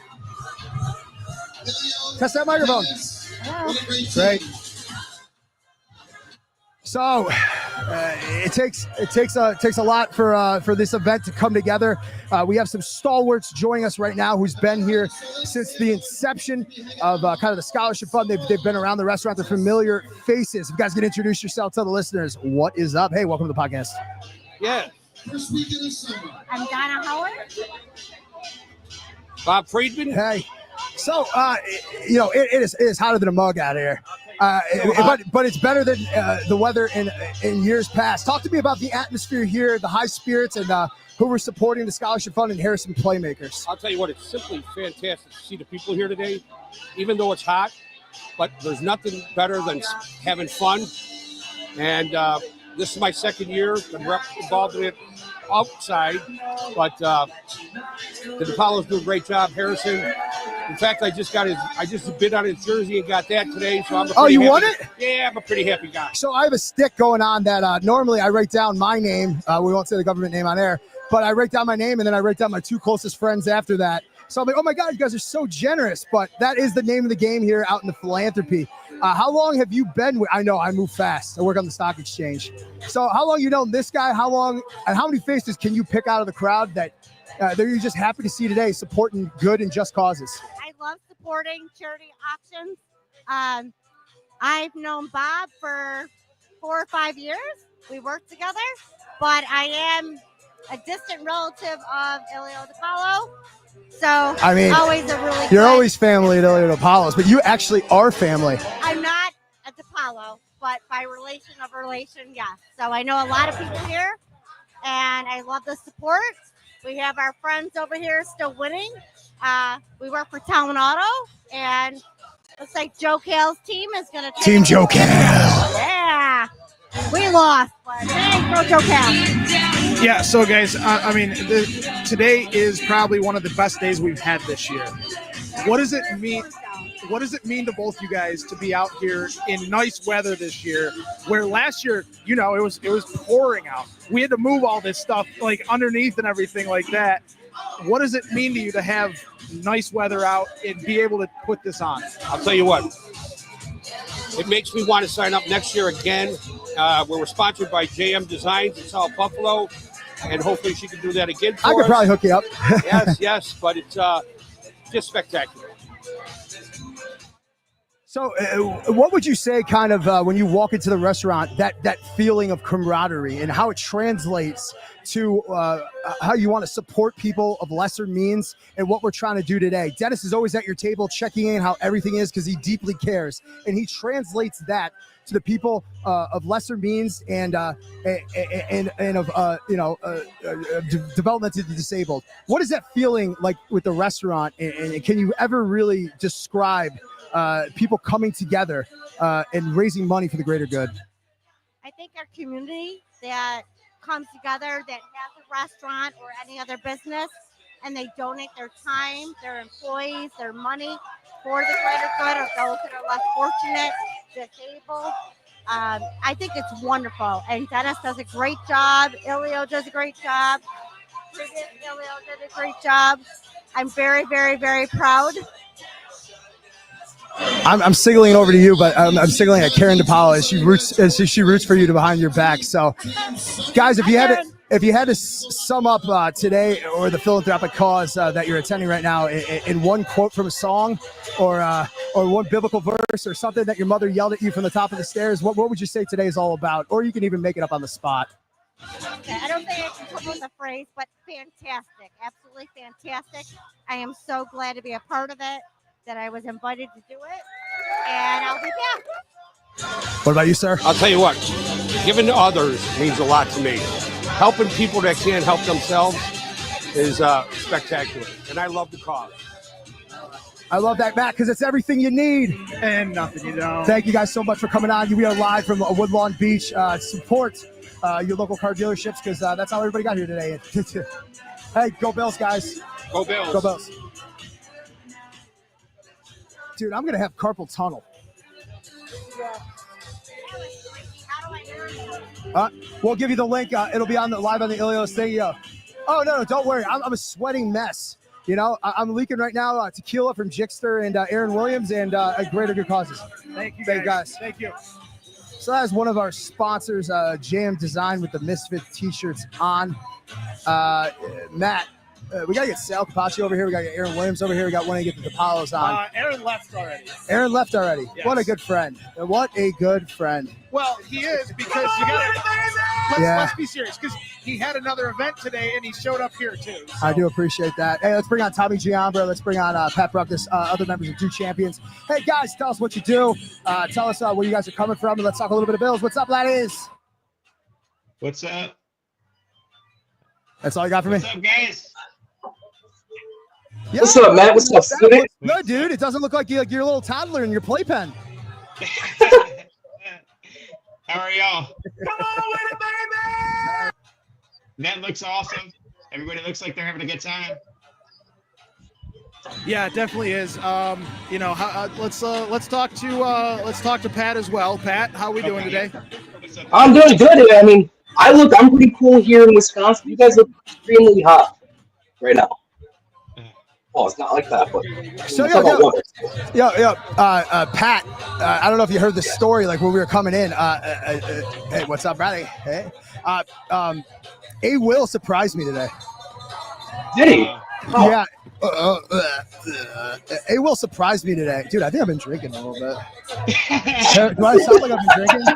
This is the one podcast I don't like care if I come off as a Neanderthal. But that's the thing. Like, I honestly think that I've seen you drink more water today than alcohol. Oh, that's totally clear. But I you know, something's being processed a little bit fucking quicker. I'll tell you this. I'm glad the sun is coming down right now, boys, because it is a heat wave for raising money. It's a heat wave right now. And I'm glad I lost I'm glad I lost 50 pounds, bro. Holy shit. I wouldn't be able to fucking survive here today. Yo, Pat, everybody's like asking me today. They're like, dude, like, are you okay? I'm just like, oh, that kind of feels good. Right? Maddie, you look great. Yeah. Thank you. Pat, you still look like Pat, which is fantastic. So let's go to pressing news and issues right now. We got Mitch Morris's retirement party. That's why a lot of the guys aren't here today. We got a lot of people down for that.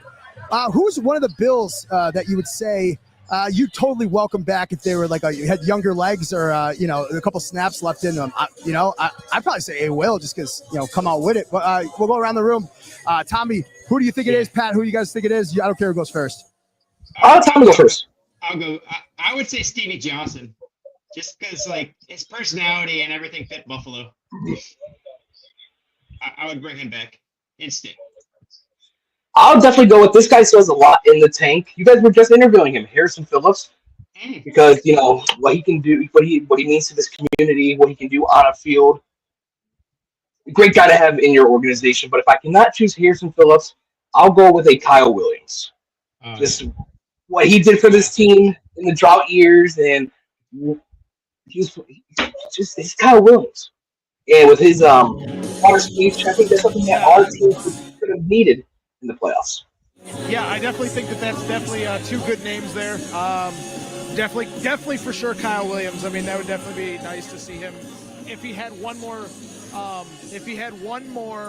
play left, I'd love to see it with the Bills. But you know what? And if I had one thing to say, Matt, what would it be? Fuck Jarvis Landry. I love the Mr. Bryson. Boys, Tommy and Pat, real quick on the count of 3. 1, 2, 3. Fuck Jarvis Landry. Matt, it's everything you need. Nothing you don't. So, guys, you guys are both out-of-town lads. We're serious sweating. I got to change this shirt, bro. We're still sweating in this community.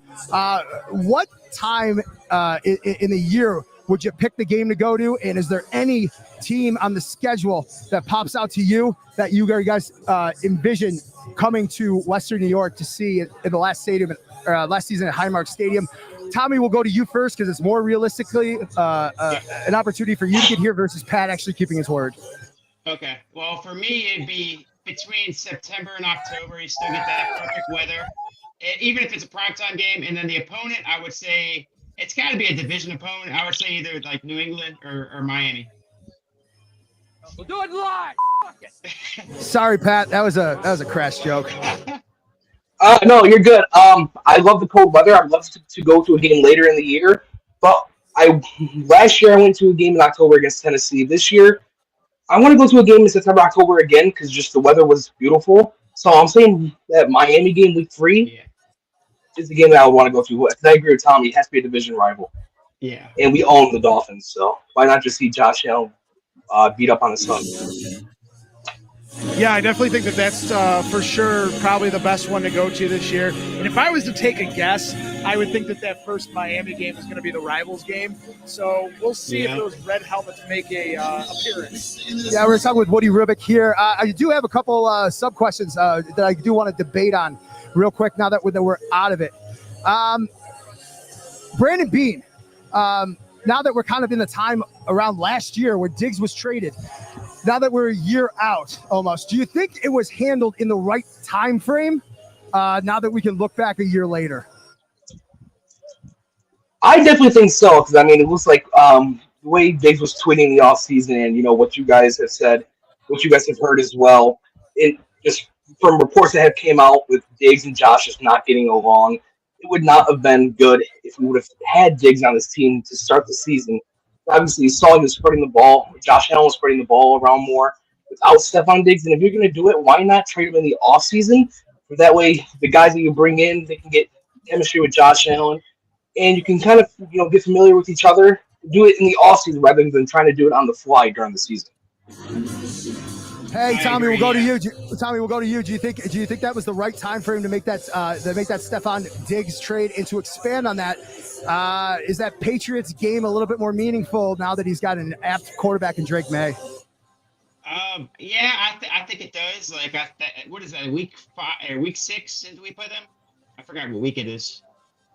Yeah, I think it's week 5. Yeah, I know it's Sunday night, so yeah, I think that game's going to have a lot of meaning to it. Like I said, Patriots they're coming up, but they got the quarterback now. They got some weapons. Their defense is going to be improved. So I think, going into that game, I think that game will mean something, especially with Diggs coming back to Buffalo for the first time since he got traded. So yeah, and then on to that point, I think trading him off season was perfect because it helped Josh develop to the receivers he had last year and got good development. So I think it was perfect timing to trade Diggs in the offseason. That's perfect. Hey, we're going to bring on a guest contributor, D. He played a lot of football right here. The mic's right there. He's got a question from the guys zooming in right now. Welcome on, D. How you doing, man? How you doing, man? Question to What's you up, guys. D? If there is one team in the AFC East that you think has gotten stronger, trades, draft time, and everything, who would it be? And that's going to contend with the Bills and stop us from getting that Super Bowl that we want Good so fucking bad. question. That's a good Tommy question. will go to you. That's a first. really good question. I got to say the Patriots just because they have the quarterback now and they have, like I said, they have some more weapons. They still got Hunter Henry and they have an improved defense and they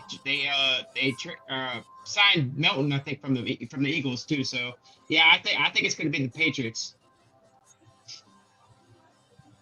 Yeah, and me too. I do agree with Tommy. I'm going to go with the Patriots. They brought in Mike Vrabel as the head coach, who's a very good head coach. He gets the most out of his players. They bring in Stephon Diggs. If he can look like Stephon Diggs of old before the ACL tear, because he was looking like that with Houston last year before tearing his ACL. Then they bring in a guy like Matt Collins, who's a journeyman, but he played a big part for the Bills last year. And Hunter Henry always gives us fits for whatever reason. Yeah. And that Hey, Patriots Pat, defense is always good. not to interrupt, but since you brought up the ACL from Diggs, do you think that the 6 month-ish for him to be running routes and everything is a little early, or do you think that he kind of keeps his body in the correct way that is going to be a non-issue? Well, I think it is a little early, but if we know anything about Stephon Diggs, is he does put in time in the gym and everything. He does keep his body right. But I do think that is a little early because in the videos you can see he's still light on that right leg. I think it was Thigh Doctor who posted the videos with like a little recap in the caption. So I personally do think that it was a little early to be doing that. And I don't see him playing in that first matchup. Tommy, now to you. Do you think it's going to be a big deal that early? Because I mean, the last player we saw to really make an impact at 9 months was Adrian Peterson, and he still took a little bit of time to come back from that ACL. Right. Do you think it's going to take some time for Diggs to because by the time football starts, he's going to be only 9-10 months out. We saw Von Miller have an issue. We saw a lot of other players have issues. Odell Beckham Jr., all those guys having issues coming back early from that, even though their body tells them they're okay. But we saw it with somebody like Trey White where he had an issue mentally to come back from it.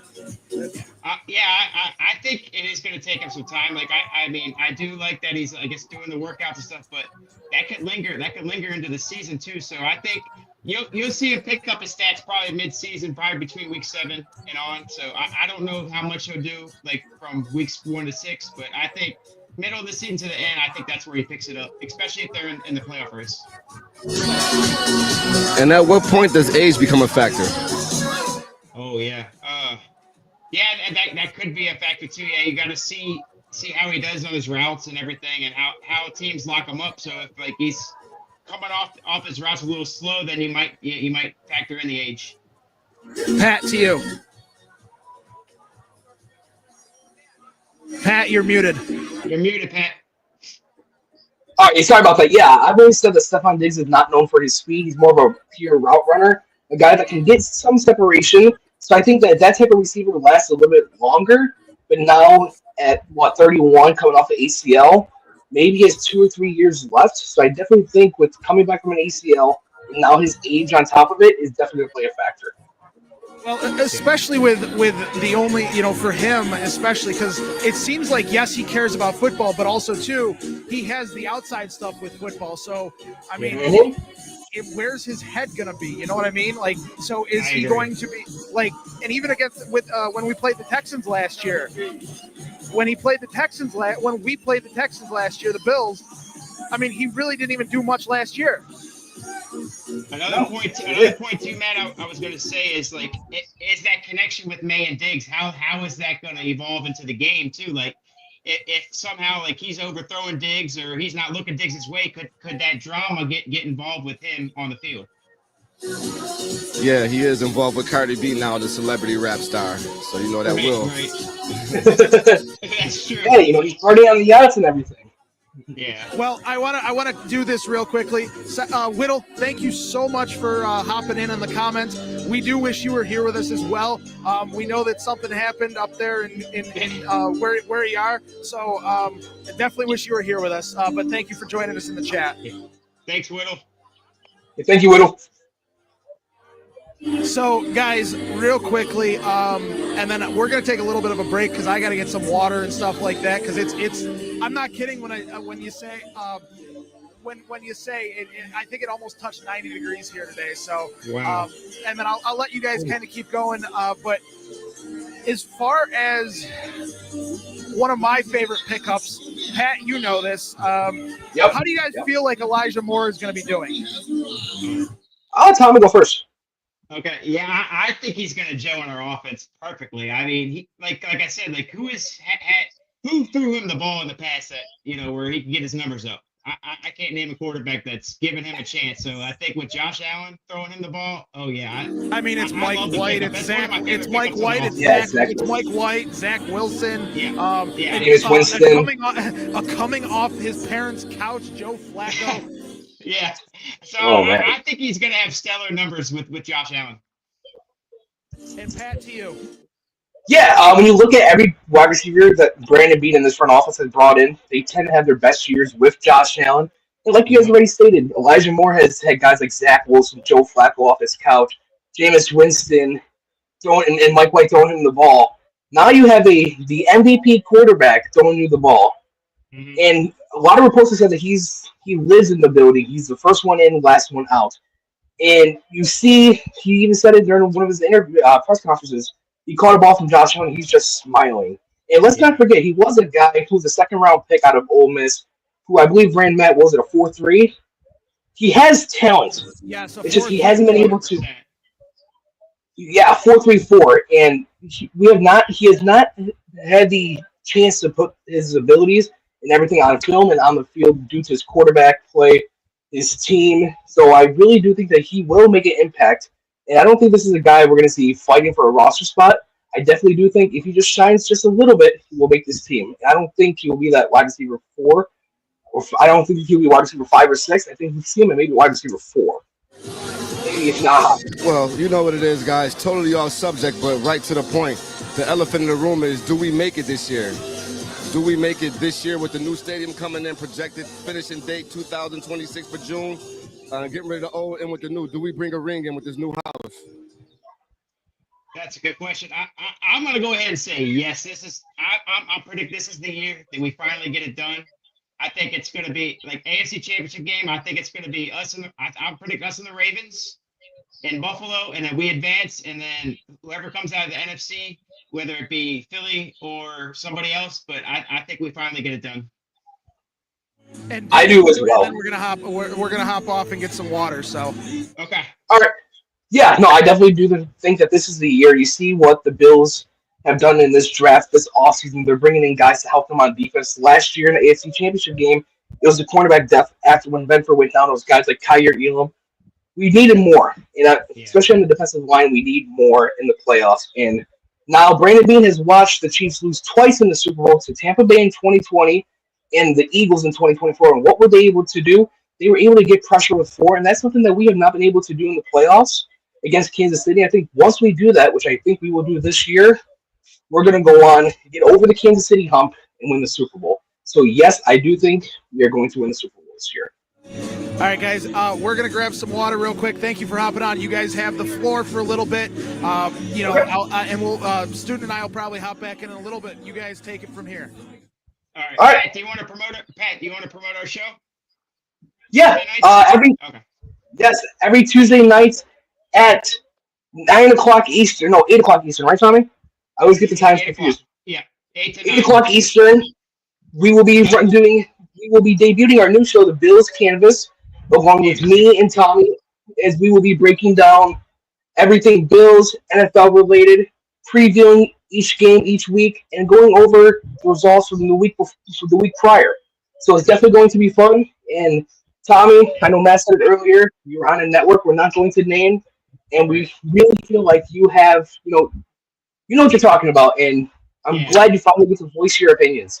Because I know how many times we talked on the phone, and it's always been good. Yeah, I'm super excited for this show. I think it's gonna. Hopefully, we get high ratings on the show, but I think it's gonna be fun. It's gonna be Buffalo Bills related, and we're gonna kick butt doing the show together. Oh yeah, no, we're definitely gonna do good. You're gonna be my co-host. Oh yeah, no, that's one thing I've told you before. When you start a podcast, something that I've learned the last 2 years of doing this, you have to do it with somebody you get along with, and somebody you have good chemistry with, and that's what you have. In all of our do champion meetings, all of our phone calls.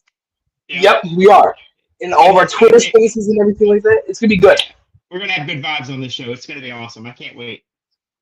Oh yeah, and some of the ideas that we already have, like my favorite one that we kind of already talked about briefly was the Audible of the Week. Yeah, I really like that one. I do. So it's going to be fun. Yep. Oh, and student, we got a guest. Back, back. All right, yeah, no, we'll keep going until they are ready. So Tommy, I know you touched on James Cook earlier. Me personally, I went back and I hate to interrupt, but we'll let you go in a few minutes. But we got Dennis DiPaolo, so we're gonna bring him on. Oh, you're good. Yes, sir. So I just wanted to give a proper welcome. This is a guy that I don't consider my birth father, but I carry as the father and how I want to live my life, and the father of everything good and just that happens in a lot of impoverished people's life, whether by circumstance or just by birth. This is a guy that you've seen out and about. He's been tethered to what's good and just and how to live your life as a selfless individual. He's also the patriarch of one of the finest Italian restaurants. Call 716-825-3675 for reservations. I'd like to welcome the one and only Ilio Dennis DiPaolo. Thank you, Jeff. One of my sons. And Matt, great job always. And thanks for coming out here today for this very special time. We appreciate it. Thank you. Absolutely. Anytime. So, Dennis, as the story goes, anything I say, take 20% off it. Also, add 20% to the tip at the Ringside Lounge. But this started up on a cocktail napkin, and here we are 5 years later. I think what we've learned is that your father's game, Bocce, it doesn't matter where you play it, it brings people together. Have the emotions changed, or has it just, doesn't it invoke a time of your younger man years where you saw what a good glass of wine and a good meal and a good game brings to people? Bocce, exactly right. Jeff, when you were at the bar, and along with Ilio, talking about let's do a Bocce tournament like your father did. I mean, it was so great that we all did all that. Look at everybody's having a ball, but I mean, You just had Jim Kelly walk in. JK's in the house. That's awesome. Well, you got to get him over here, that's for sure. But I tell you, it brings people together. Jim Kelly's had Bocce tournaments in his house, 48 teams like ours here. So it's an exceptional. It's just a great way to get together, have fun, enjoy camaraderie, raise money for great charities. Harrison Phillips Playmakers, Ilio DiPaolo Scholarship Fund. Just an awesome time. It was great to have it here. Yeah, this is my third year at the tournament. Only last year doing it. Only the podcast was the first year. Yeah. But what does it mean to you? Because I know the last 2 years it's kind of rained or been like a little cloudy and things like that. What does it mean to you to have this beautiful weather out here to do this? It's an awesome blessing. I'm glad my father showed up and helped out. I mean, that's for sure. Because his golf tournament rained out 2 weeks ago, but it's the way it goes. But rain or shine, Bocce, you continue to play, have a great time. Friends are friends. I just got the shoot from Jim. So hopefully he'll come on. So I'm not sure. I thought he could handle the quick rapid fire questions the way he ran the K-gun, but I think I came in a little hot. But speaking of the K-gun, there's an awesome picture of you in Zuba print pants with Felix Radon. Can you walk us through what those years were like, those 4 Super Bowl years? Because we just had Woody Rivak on. And do you see any symbiotic synergy in the time we have right now as Bills fans? Oh, absolutely. I tell people all the time. I mean, you kids are going to enjoy what we enjoyed back in the 90s with Jim Kelly. We expected to go to the Super Bowl every year, 6 years in a row. Jim said like 6 out of 7 years. We were like right on the cusp. So, it's good to see you enjoying the same thing that we went through. Awesome for that. Is there a similarity? I was with Edward Kowski back in there. Why we're going to go this year is because 60 years ago, 1965, Edward Kowski, Paul McGuire, them greats won the AFL championship. He was showing us the ring the other night. He goes, and that's why we're on again, Edward Kowski and them. So, well, I saw a very awesome new piece of memorabilia that you have in the ringside lounge, right next to the Ilio DiPaolo jersey there. Right. Tell us a little bit about how that came about and what that is. Well, that was from the 64-65 champions. They were back-to-back. They used to practice up the street at the place called the Regency, and they would walk down for a case of beer and pizza after practice, before they went to their second jobs. But those guys were just great, so we kind of got to grow up with them all for 60 years. Got to enjoy it, watch them grow, and been part of the Bills family forever. And I've been, part of them, so it's been great. Awesome time. So, well, thanks for having me on. You guys are the best. I appreciate it. So, very good. So, yeah, absolutely. Someone's nipping at your heels right now, and they look angry. So, hey, Matt, everything you need. Nothing you don't. And Dennis, good to be seen. Oh, it's good, man. I appreciate it. Thank you very much. Thank you so much. Guys, you guys Thank you. Thank you.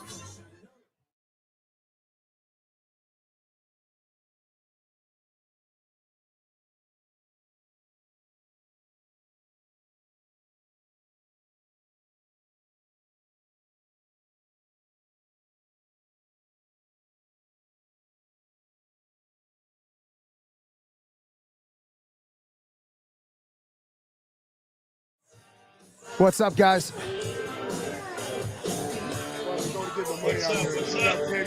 What's up, gents? Do you need me up there now? No. Okay. What a wild day. So we got, I think we're going to have Jim Kelly on next. I'm hard pressing him right now, Pat, because I don't take no for an answer or yes easily, especially when you came back from Buffalo. Your thoughts? Go ahead, Pat. Yeah, no, I'm glad not to be a part of that network anymore, especially with the debate today about Madden ratings where I'm going to name drop because I truly don't give a shit. Lance Nelson comes at me and saying, "Oh, is this wrong now?" Yeah, pal, you're still wrong. But I'll say that for off top. I'm glad I'm not with that network anymore.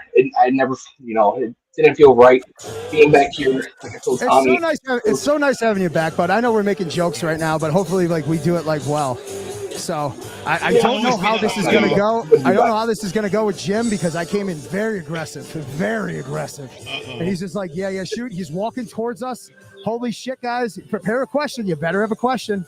So, so I do have one. I don't know. We got Harrison in front of us. Yo, why don't you pan to that third camera? Pat, go first. Oh. We got Jim. We got Jim. We got Jim. We got Jim. We got Jim. We got Jim. We got Jim. We got Jim. We got Jim. Guys.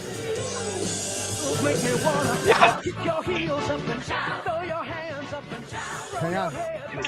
Good to be seen. Good to be seen. We'll be back in a second. Okay.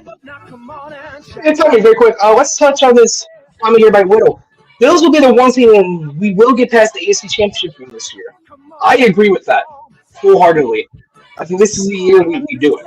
Just by all of our off-season additions, the next year, Yeah. Is it going to be the Ravens or somebody else? Oh, that's a good question. Who he has us getting past. Yeah, that's a really good question. Me personally, I think it's going to be Kansas City again. And I think if it's in Kansas City or if it's in Buffalo, it won't matter. Baltimore. Ooh, okay. And now, Tommy. It's going to be Lamar Jackson, Josh Let's stick with those four. AFC Championship. Very, very quickly, let's go back to that James Cook discussion. Just very quick. I looked at the stats and I went back and watched some of the AFC Championship game. Haven't even gone back and watched all of it yet because I'm not ready to. I'm still very salty about it. And James Cook had 132 total yards in that game. Like you said, he's a vital piece to our offense. And you can't just replace that. I know we have a very good offensive line and he's a 2-down back. But if he can play 3 downs and his rushing, he had 18 rushing touchdowns last year. You can't really replace that. Guys like Ty Johnson and Ray Davis are good, especially Ty Johnson. He's the best 3rd-down receiving back in the NFL, even quoting Josh Allen. I just think with James Cook. Right. But, I mean, the way you look at it, Pat, though, is if he doesn't accept the contract, you always got to say next man up. So, you know what I'm saying? If we can't get a long-term contract. Guys, I'm staring at Jim Kelly to see if he's going to be the next man up on this podcast. All right. That was good. But no, Tommy, you're right. It's next man up. You guys better earn your keep and have 2 questions. All right. Yeah. I got Harrison. I got 2 legends in front of me: Harrison Phillips and Jim Kelly. I know, Tommy, me and you both wanted to be there this year. I know we both said next year we will both be there. We both said next year we will both be there. We'll do it live. Oh, all right. Yeah, but going back to James Cook, Jim, go to the Jim Kelly cam real quick. Yeah, here we go. Hey, can you guys pump this on Twitter? Yeah, I got you. We'll take a break for network sponsors real quick. All right. Okay.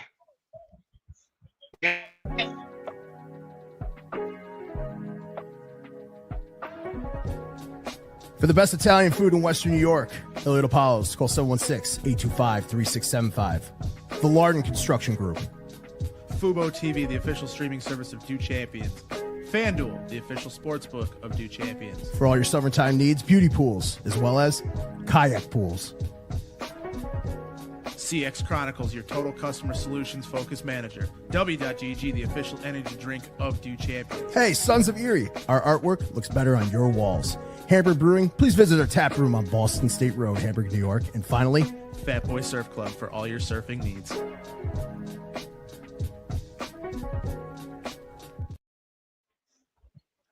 We are back.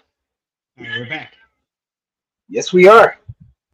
Yeah, but So, going back to James Cook, I think that, like I said, if it gets done, then yeah, I think we're going to use him a lot. But if he wants to, play a little hardball with the Bills, then that's like we got to do what's best for the Bills and just it's next man up. You know what I'm saying? No, I agree with you, Tommy. And it doesn't help that he had his brother Dalvin Cook in his ear, at every touchdown last year, tweeting 20 mil. Like, let's be reasonable here. If you want to play for a good team, you're not going to get 20 million. If a team's willing, is able to pay 20 million, they're not that good of a team, and they most likely don't have a franchise quarterback. Let's be realistic. So you kind of have to choose: do you want a good contract? Or do you want to get a winning team? He seems locked in though after the comments he made at mini camp and stuff like that. So he seems locked in that he's here to win the Super Bowl. So it's a good sign.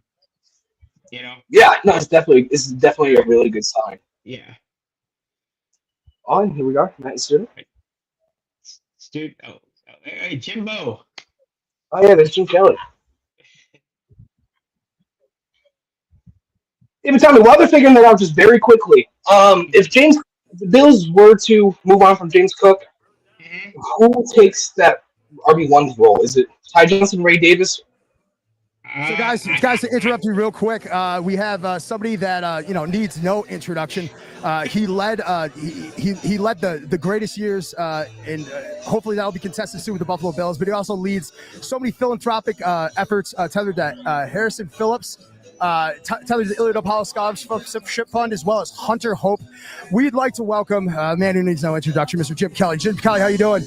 I'm doing pretty good now, just enjoying this beautiful weather. Maybe a little bit too humid, but I'm not going to complain. It's a lot like Brady, Pennsylvania, but I know we got limited time, going right to a question. If you could handpick a quarterback right now for the K-Gun offense, anytime, who plays right now in the NFL, who would it be? Who is that? That's $1. Josh, of course. Yeah, there we go. There we go. That's the rapid fire the next one.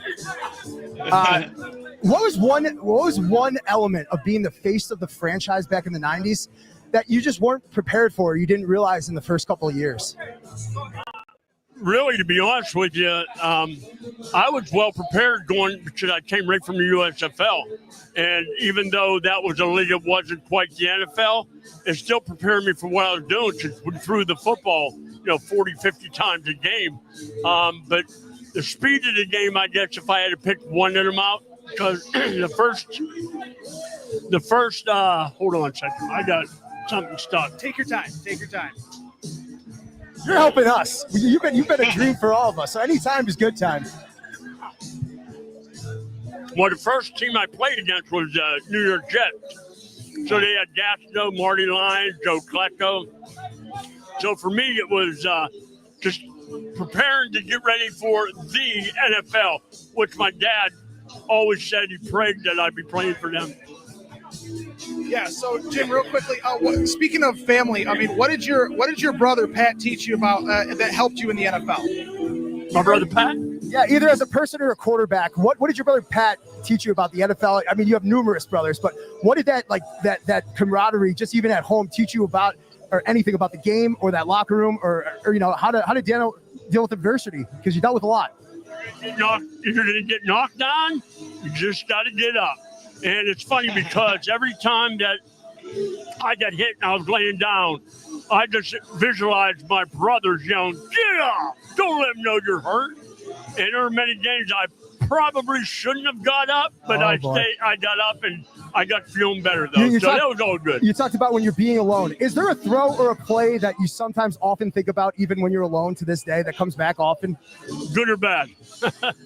Dealer's choice, bud. You're the general in this moment. It's not Ken Hall, it's you. Well, a moment would probably be the Pittsburgh Steelers when we played them at home.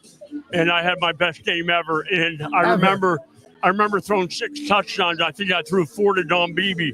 Andre didn't talk to me for 3 weeks. Well, we had Don Beebe on the podcast, and all he talked about was Sevy, and that legendary temper.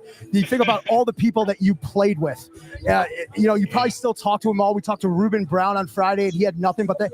There is not a single person that knows you to your core that doesn't think you're selfless, to your core. So it's kind of interesting that someone called you selfish with the football. Well, the bottom line is when you played, back when we started out, we get a lot of egos on the team, including myself. I mean, me, Bruce Thurman, Andre, Daryl, all of us. But until Marv was able to pull us together and say, you guys are not going anywhere if you keep acting like this. So we did that, and Marv is the center of all of our success because he's the one that built us. He's the one that put us together, and he's the one that delivered us to all these We were teams. told by Woody Ribbit that, during the greatest comeback ever, unfortunately, you weren't there. Well, you're there, but that Marv said you can either make a right or a left. And Daryl Talley sat there and he goes, anybody that makes a left has to go through me.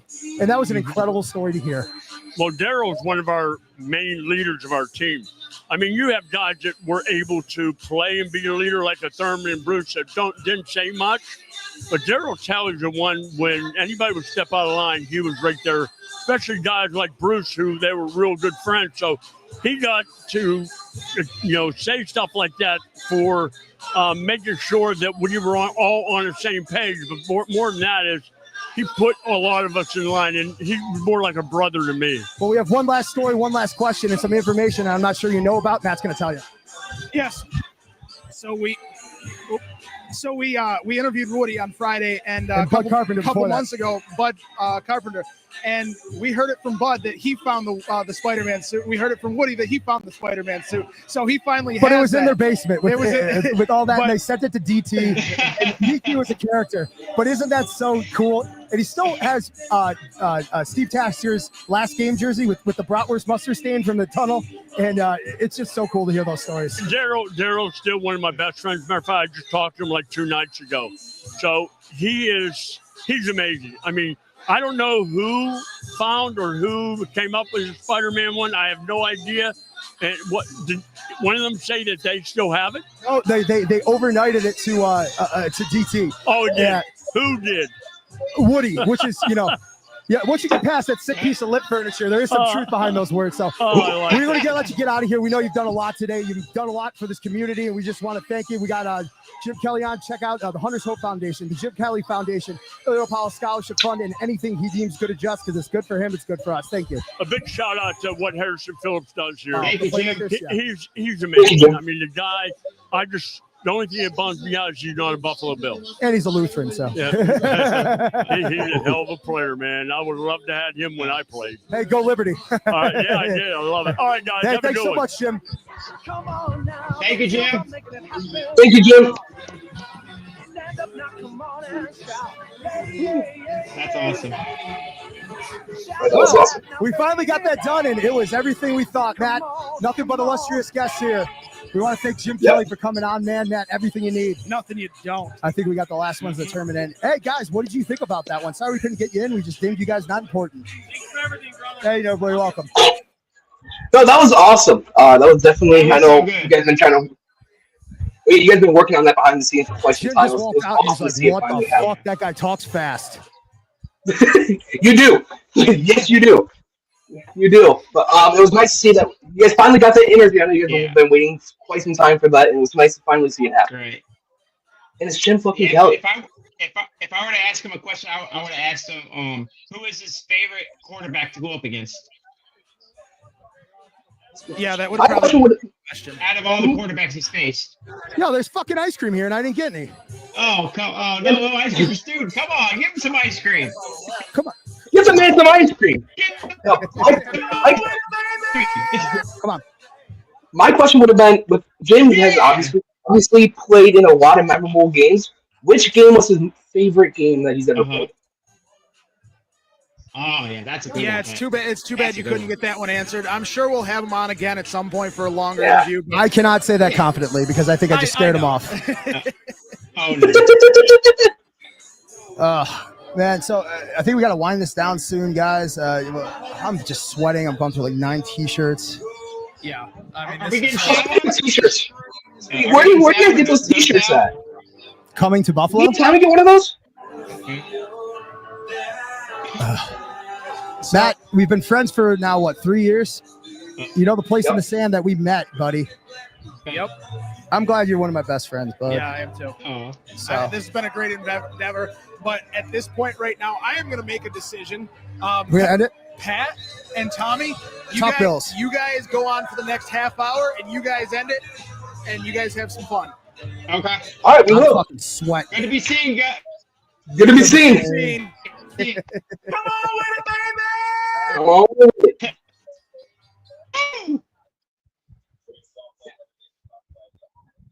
That was awesome. Tommy, it is just. Wait, are you frozen or am I frozen? Okay, you're there? We're good? Oh yeah, I'm there. Yep, I'm good. I'm good. You good? Okay. Yeah, no, yep, we're good. Dang, I really wish we could have been there this year. Next year, I know. me and Tommy both will be We there. definitely got to try to definitely get there next year. Yes, we have to next year. We definitely have to. Second year in a Have a row, good we time. both has been able to work with conflicting schedules and commitments. Fortunately, I'm making sure. I feel like Mm-hmm. we gotta join a team and we team up and we kick ass. You know what I'm saying?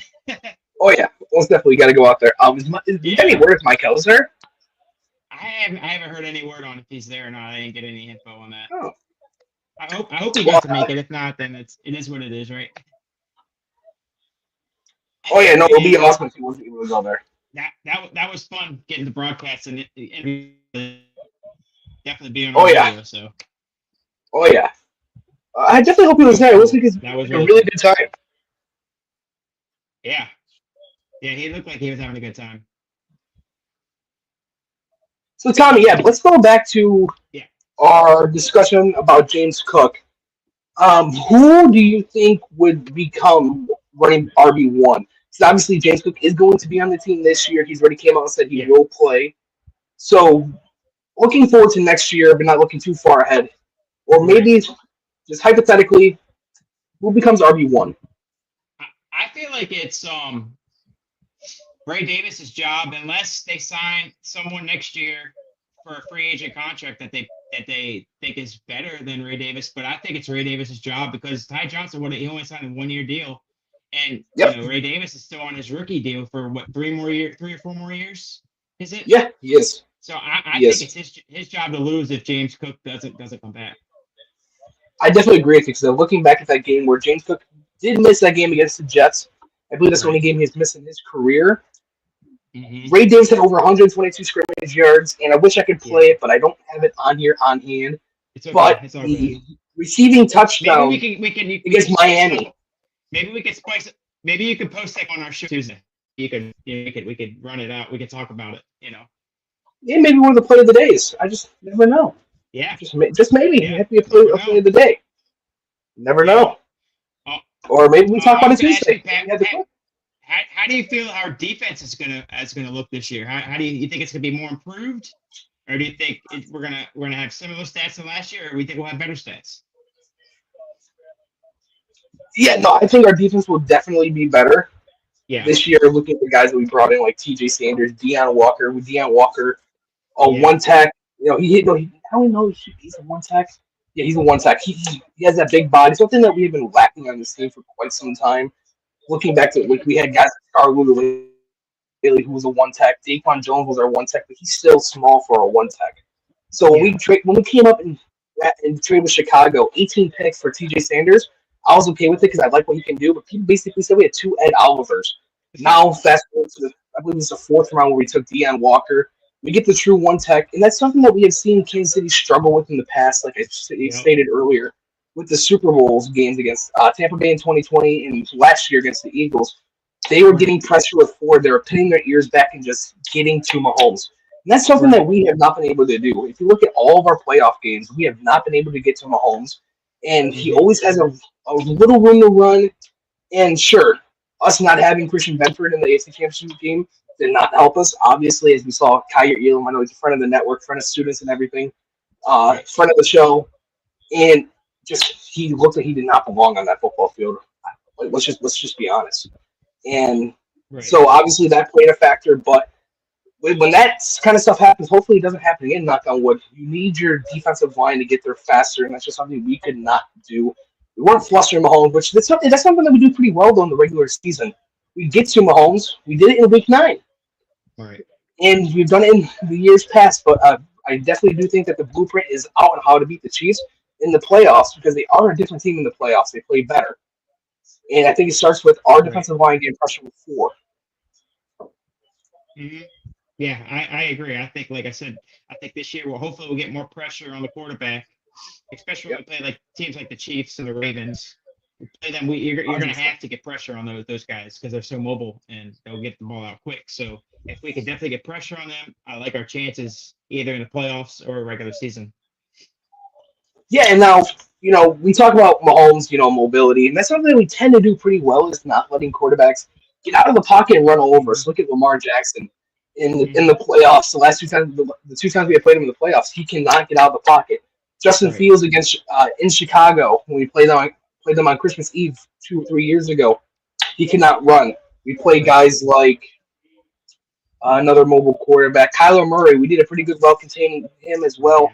I don't know Lamar Jackson. It's weird. Mahomes has like this sneaky speed. He's not fast, but he's fast enough. And that's just one thing that has hurt us. Even last year, we saw guys like Drake May take off a few times. And it's just weird that we couldn't get off the field on 3rd and long, but 3rd and short and 3rd and inches. We were one of the best teams. Right. So how does our defense benefit from the players that we brought in and the players we drafted? How does that help us on 3rd down? I think getting younger at that position is key too. With get the fresh legs and then maybe getting that rotation. And I mean, we're gonna see how Bocce does on our defensive line this year.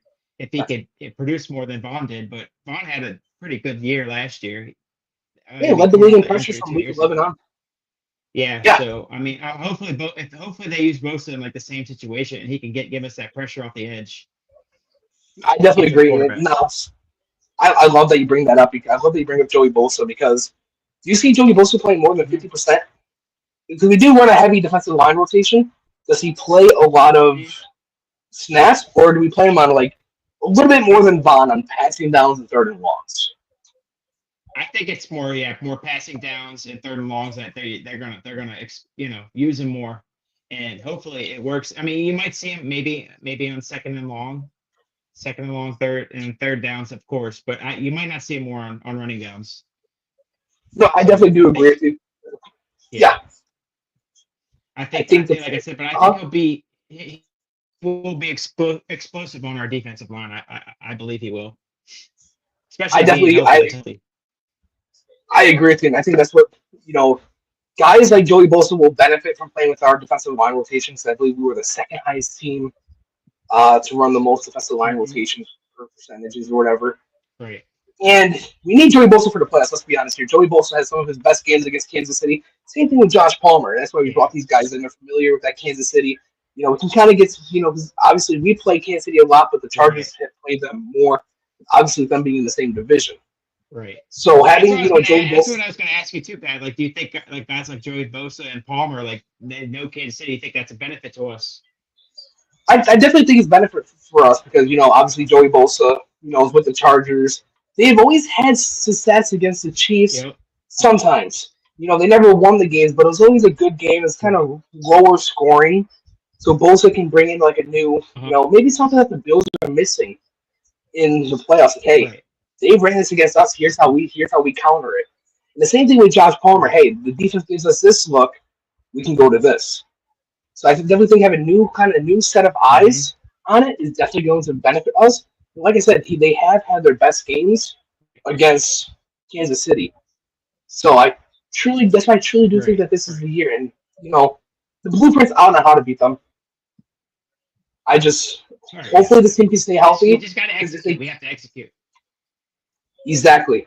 And, if they happen to beat us in the regular season. Yes. And that's something that we didn't do well in the first half against Kansas City in the AFC Championship game was Josh Allen came out on that first drive, threw 2 picks that could have been picks, but they weren't. Right. Thankfully. Right. Then you saw in the 3rd and 4th in the second half, our offense started playing better, our defense started playing better. The 4th and inches that was not called a first down, but it was. Now they changed the rule for it. It's whatever. But now we got another year of this offensive line. Another year of the Khalil Shakir being wide receiver 1. Keon Coleman's healthy now. Dalton Kincaid's healthy, who has been committed to being a better football player this offseason. Right. Per Trainwreck Sports, I know we put something out. So shout out to them for giving us the okay to post that. Just Josh, Josh is Josh. He's going to be good. Now, very much improved defense. It's going to go a long way for us. My, It's the final year after Ralph. My bold prediction, I think Keon Coleman's going to have 1,000. I love that.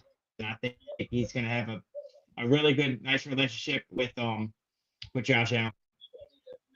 I love that because I'm going to actually say that that's one of my Tommy's takes actually for the start of the year.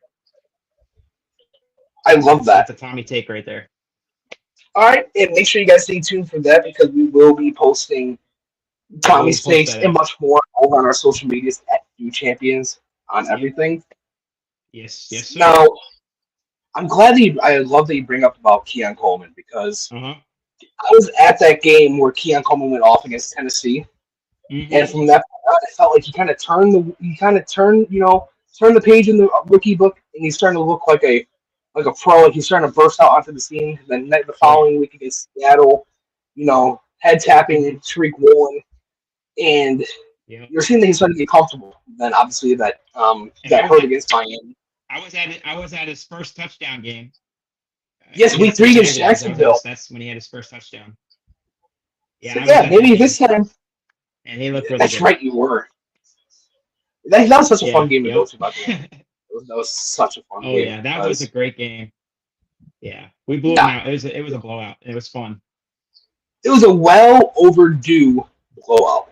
We had to beat that team, especially what happened in London in the year following to that. I can't stand that team because of that reason. They play us like it's the Super Bowl. It's weird, but it's just what they do. But I'm glad we got that win, and I love. Now here's the weird thing. Looking over last year, we played Baltimore, right? High-powered offense. Obviously, they were without Zay Flowers, but still, I don't think Zay Flowers would have done anything. Bedford was playing in that game. Our defense looked good in that game. What challenge does Kansas City present that we just have a hard time? I mean, we played them over 10 times already the last 5 years. What challenge do they present? You're talking about in the playoffs? You think it is? Yes. Is that where you're trying to get at? What do they do differently? I think our most challenge is it just seems like we never can get pressure on Mahomes when time matters, like into the game. I think, and then on offense we just miss on like one play where like someone drops the ball or Josh is just off on one play. That's if we could clean that up, I think, like I said, we have the team to beat them in the playoffs.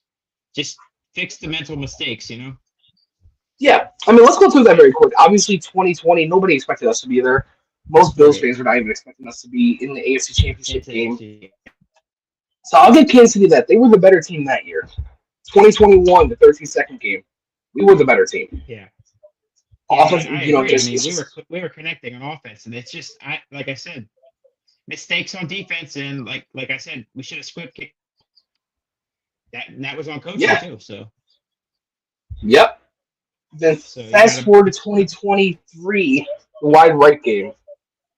With our injuries, I still felt like we were the better team. That's the one that Diggs dropped the ball too, right? Was that the Diggs drop too? Yeah, Yes. I mean that's another thing. Like you got to connect on those plays where you have to have guys like Diggs make that catch because he's your superstar receiver. You can't have him drop that ball. No, you cannot drop that. Right in the bread. It was right in the bread basket too. So like you cannot drop that ball in a crucial moment like that, and you can't miss the kick like that. Right, and I mean that would have sent us to overtime, right? Or I think so, right? That kick. No, I think that would have given us the lead. Oh, would have given us the lead? Okay, but they would have had time, so you just never know. Right, they had about, I think it was a minute. Yeah. So I mean, but I knew I wanted to step on Diggs. Yeah. He needed to make that play. That was the big crucial moment. It wasn't there when he turned around and went like this close. Oh, dude, that ball went right through your hands. That's not new. Yeah. I still felt like with our injuries, we were still the better team that year. But fast forward to the 2024 AFC Championship game. Yeah, I felt like I'm gonna be real on this one. I was mad at the refs on that game, to be honest with you, because So was I. Josh had that first down. He had that first down. They said they called it back. I mean, he clearly you saw the replay, Pat, right? Yep. That's the line of scrimmage. Yep. And I thought he had it. like, Now they changed the rules. We're like, come on, he had it. Yeah. He had And that. then, I felt like we like were I a better said, team that year as well. Josh looked a little off in that game too, a little bit. That could have cost us too, some points on the board too. So, and I felt like we could have gave James Cook more of an opportunity to run the ball as well. And Yeah, especially in that fourth quarter, in that final drive, he was not out there. It was Ty Johnson. Yeah. Maybe it's because they needed him passing downs. They weren't going to be running the ball. But still, James Cook. Right. I just felt like overall that was not Joe Brady's best game plan. Yeah. And it showed. Yeah. But once the team woke up, they settled down. They were good. And I felt like that's one thing that we were missing last year as well was we needed help with the wide. You could tell we were missing a wide receiver. We were missing a guy. I know we traded for Amari Cooper, but Amari Cooper didn't. He had that one good game against the Rams. But I felt like we were missing that guy in the receiver room because we saw, against Baltimore. That's why I feel like this year that's why I feel like with additions of Palmer and Elijah Moore, I think and second year Keon Cole, I think is gonna erode. I think so. No, I agree with you because Keon Coleman being healthy now, not trying to get back on, get back into a rhythm on the fly right before the playoffs. By the way,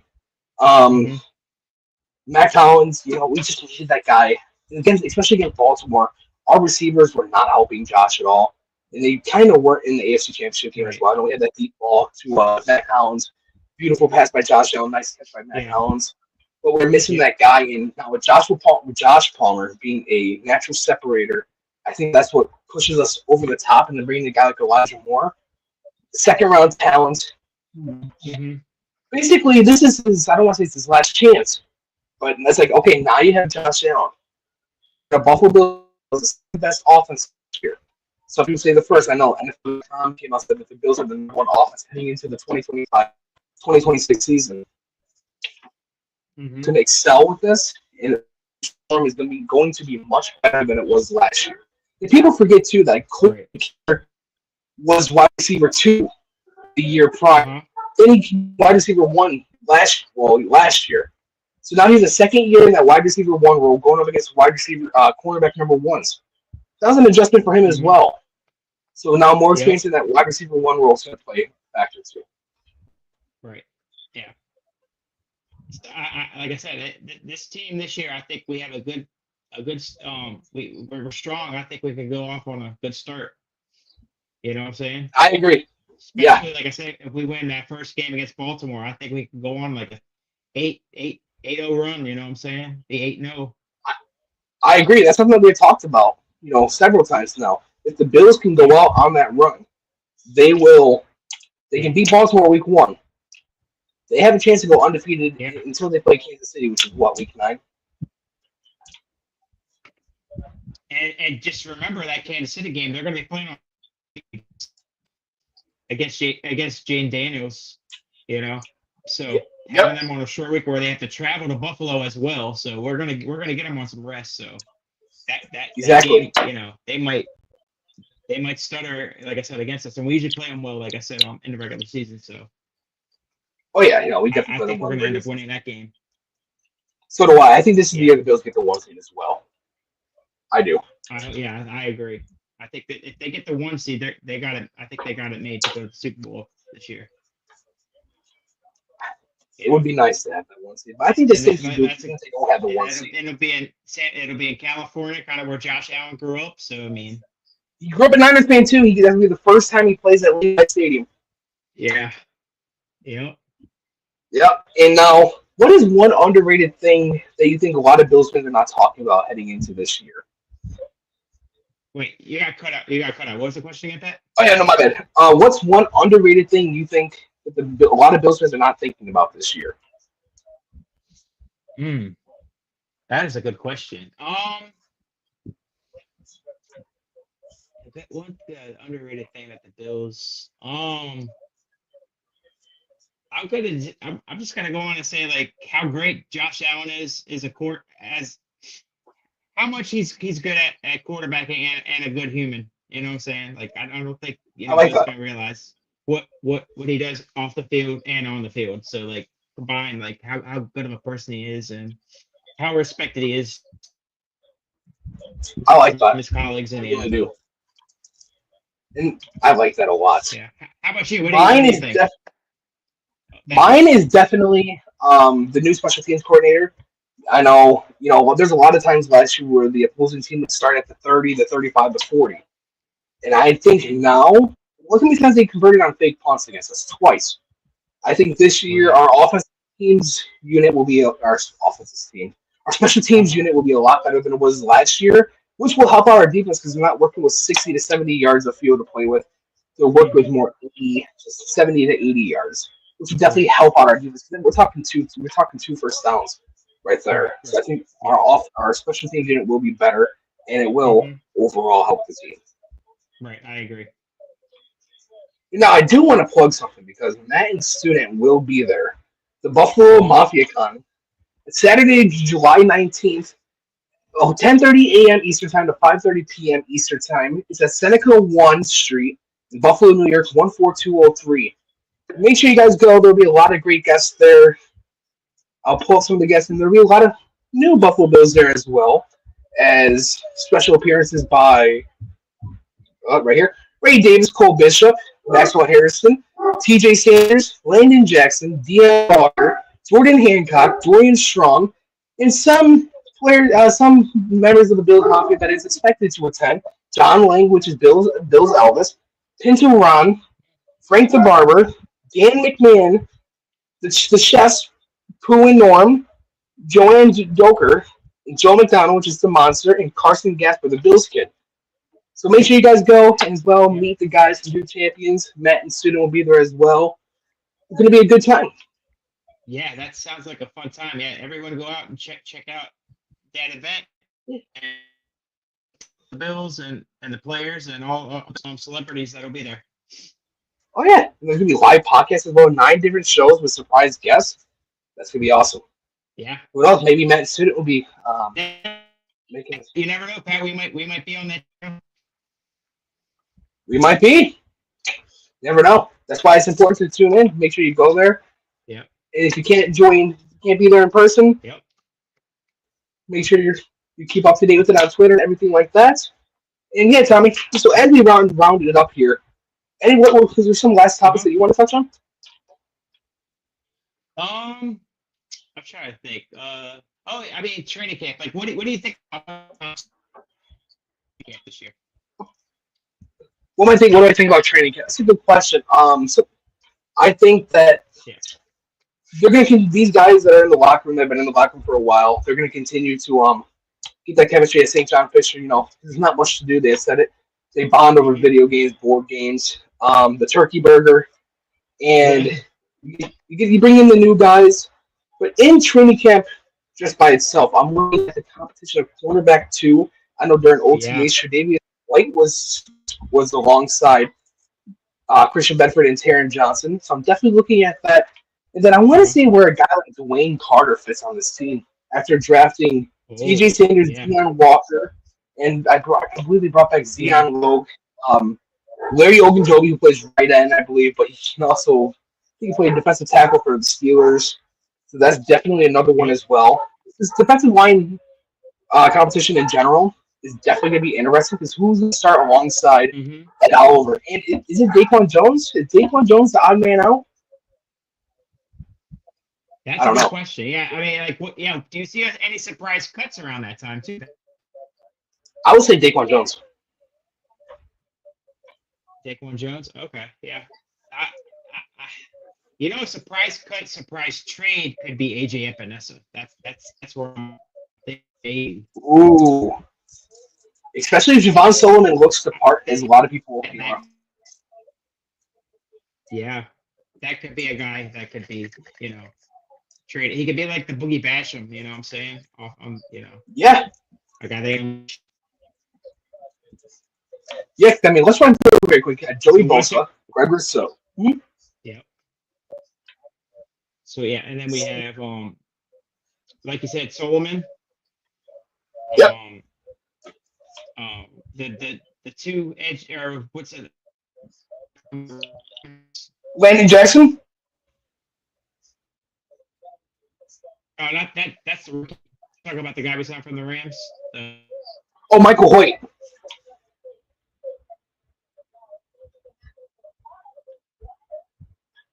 You there, Tommy? You there? Yeah, I got you now. Yeah, I'm here. I'm here. Yeah, Michael Hoyt. Yeah. It's really, and Larry Ogunjobi and Michael Hoyt were not. You said what? Yeah. Yeah. It was those two guys. Yeah. They won't play for the first 6 weeks of the season, so maybe they come after that mark or do they find somebody to either maybe like a younger player like a Solomon to make room for a Hoyt and Ogunjobi. So those players will play a part on this on the team as well. I can't see them on this team as well. Yeah, I agree. Yep. Okay. So I think we'll see how that plays out. Like, because you never know like what the Bills could do at the trade deadline. They will always surprise you, and Brandon Beane always calls about somebody. So yeah, Brandon Beane checks in on everybody. He always does. So I mean, know what we could do. On McCaffrey. Yeah, that's such a good point. That you bring up. Maybe who knows if a guy like I don't know. If a big player were to come available, Brandon Beane's going to check in on it. Because he checked in on Alvin Kamara, he checked in on Christian McCaffrey before the emergence of James Cook. So now we know Brandon Beane is always trying to make the team better. And I just can't wait for the season to get started. Can't wait for training camp to get started, to see these guys live, and then to start to quest to a Super Bowl.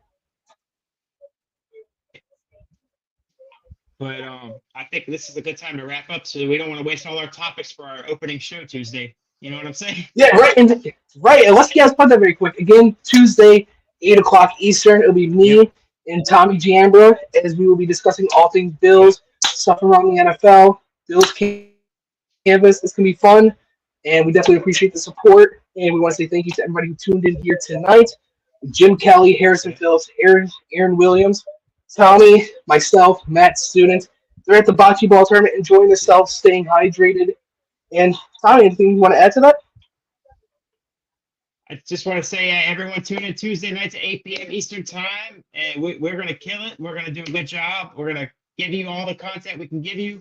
And just everyone tune in and have fun with us. And go Bills, and good to be seen. Go Bills, and good to be seen.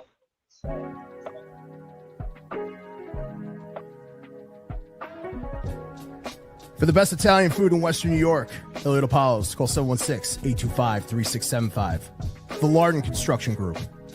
Fubo TV, the official streaming service of Do Champions. FanDuel, the official sportsbook of Do Champions. For all your summertime needs, beauty pools, as well as kayak pools. CX Chronicles, your total customer solutions focused manager. W.GG, the official energy drink of Do Champions. Hey, Sons of Erie, our artwork looks better on your walls. Hamburg Brewing, please visit our tap room on Boston State Road, Hamburg, New York. And finally, Fat Boy Surf Club for all your surfing needs.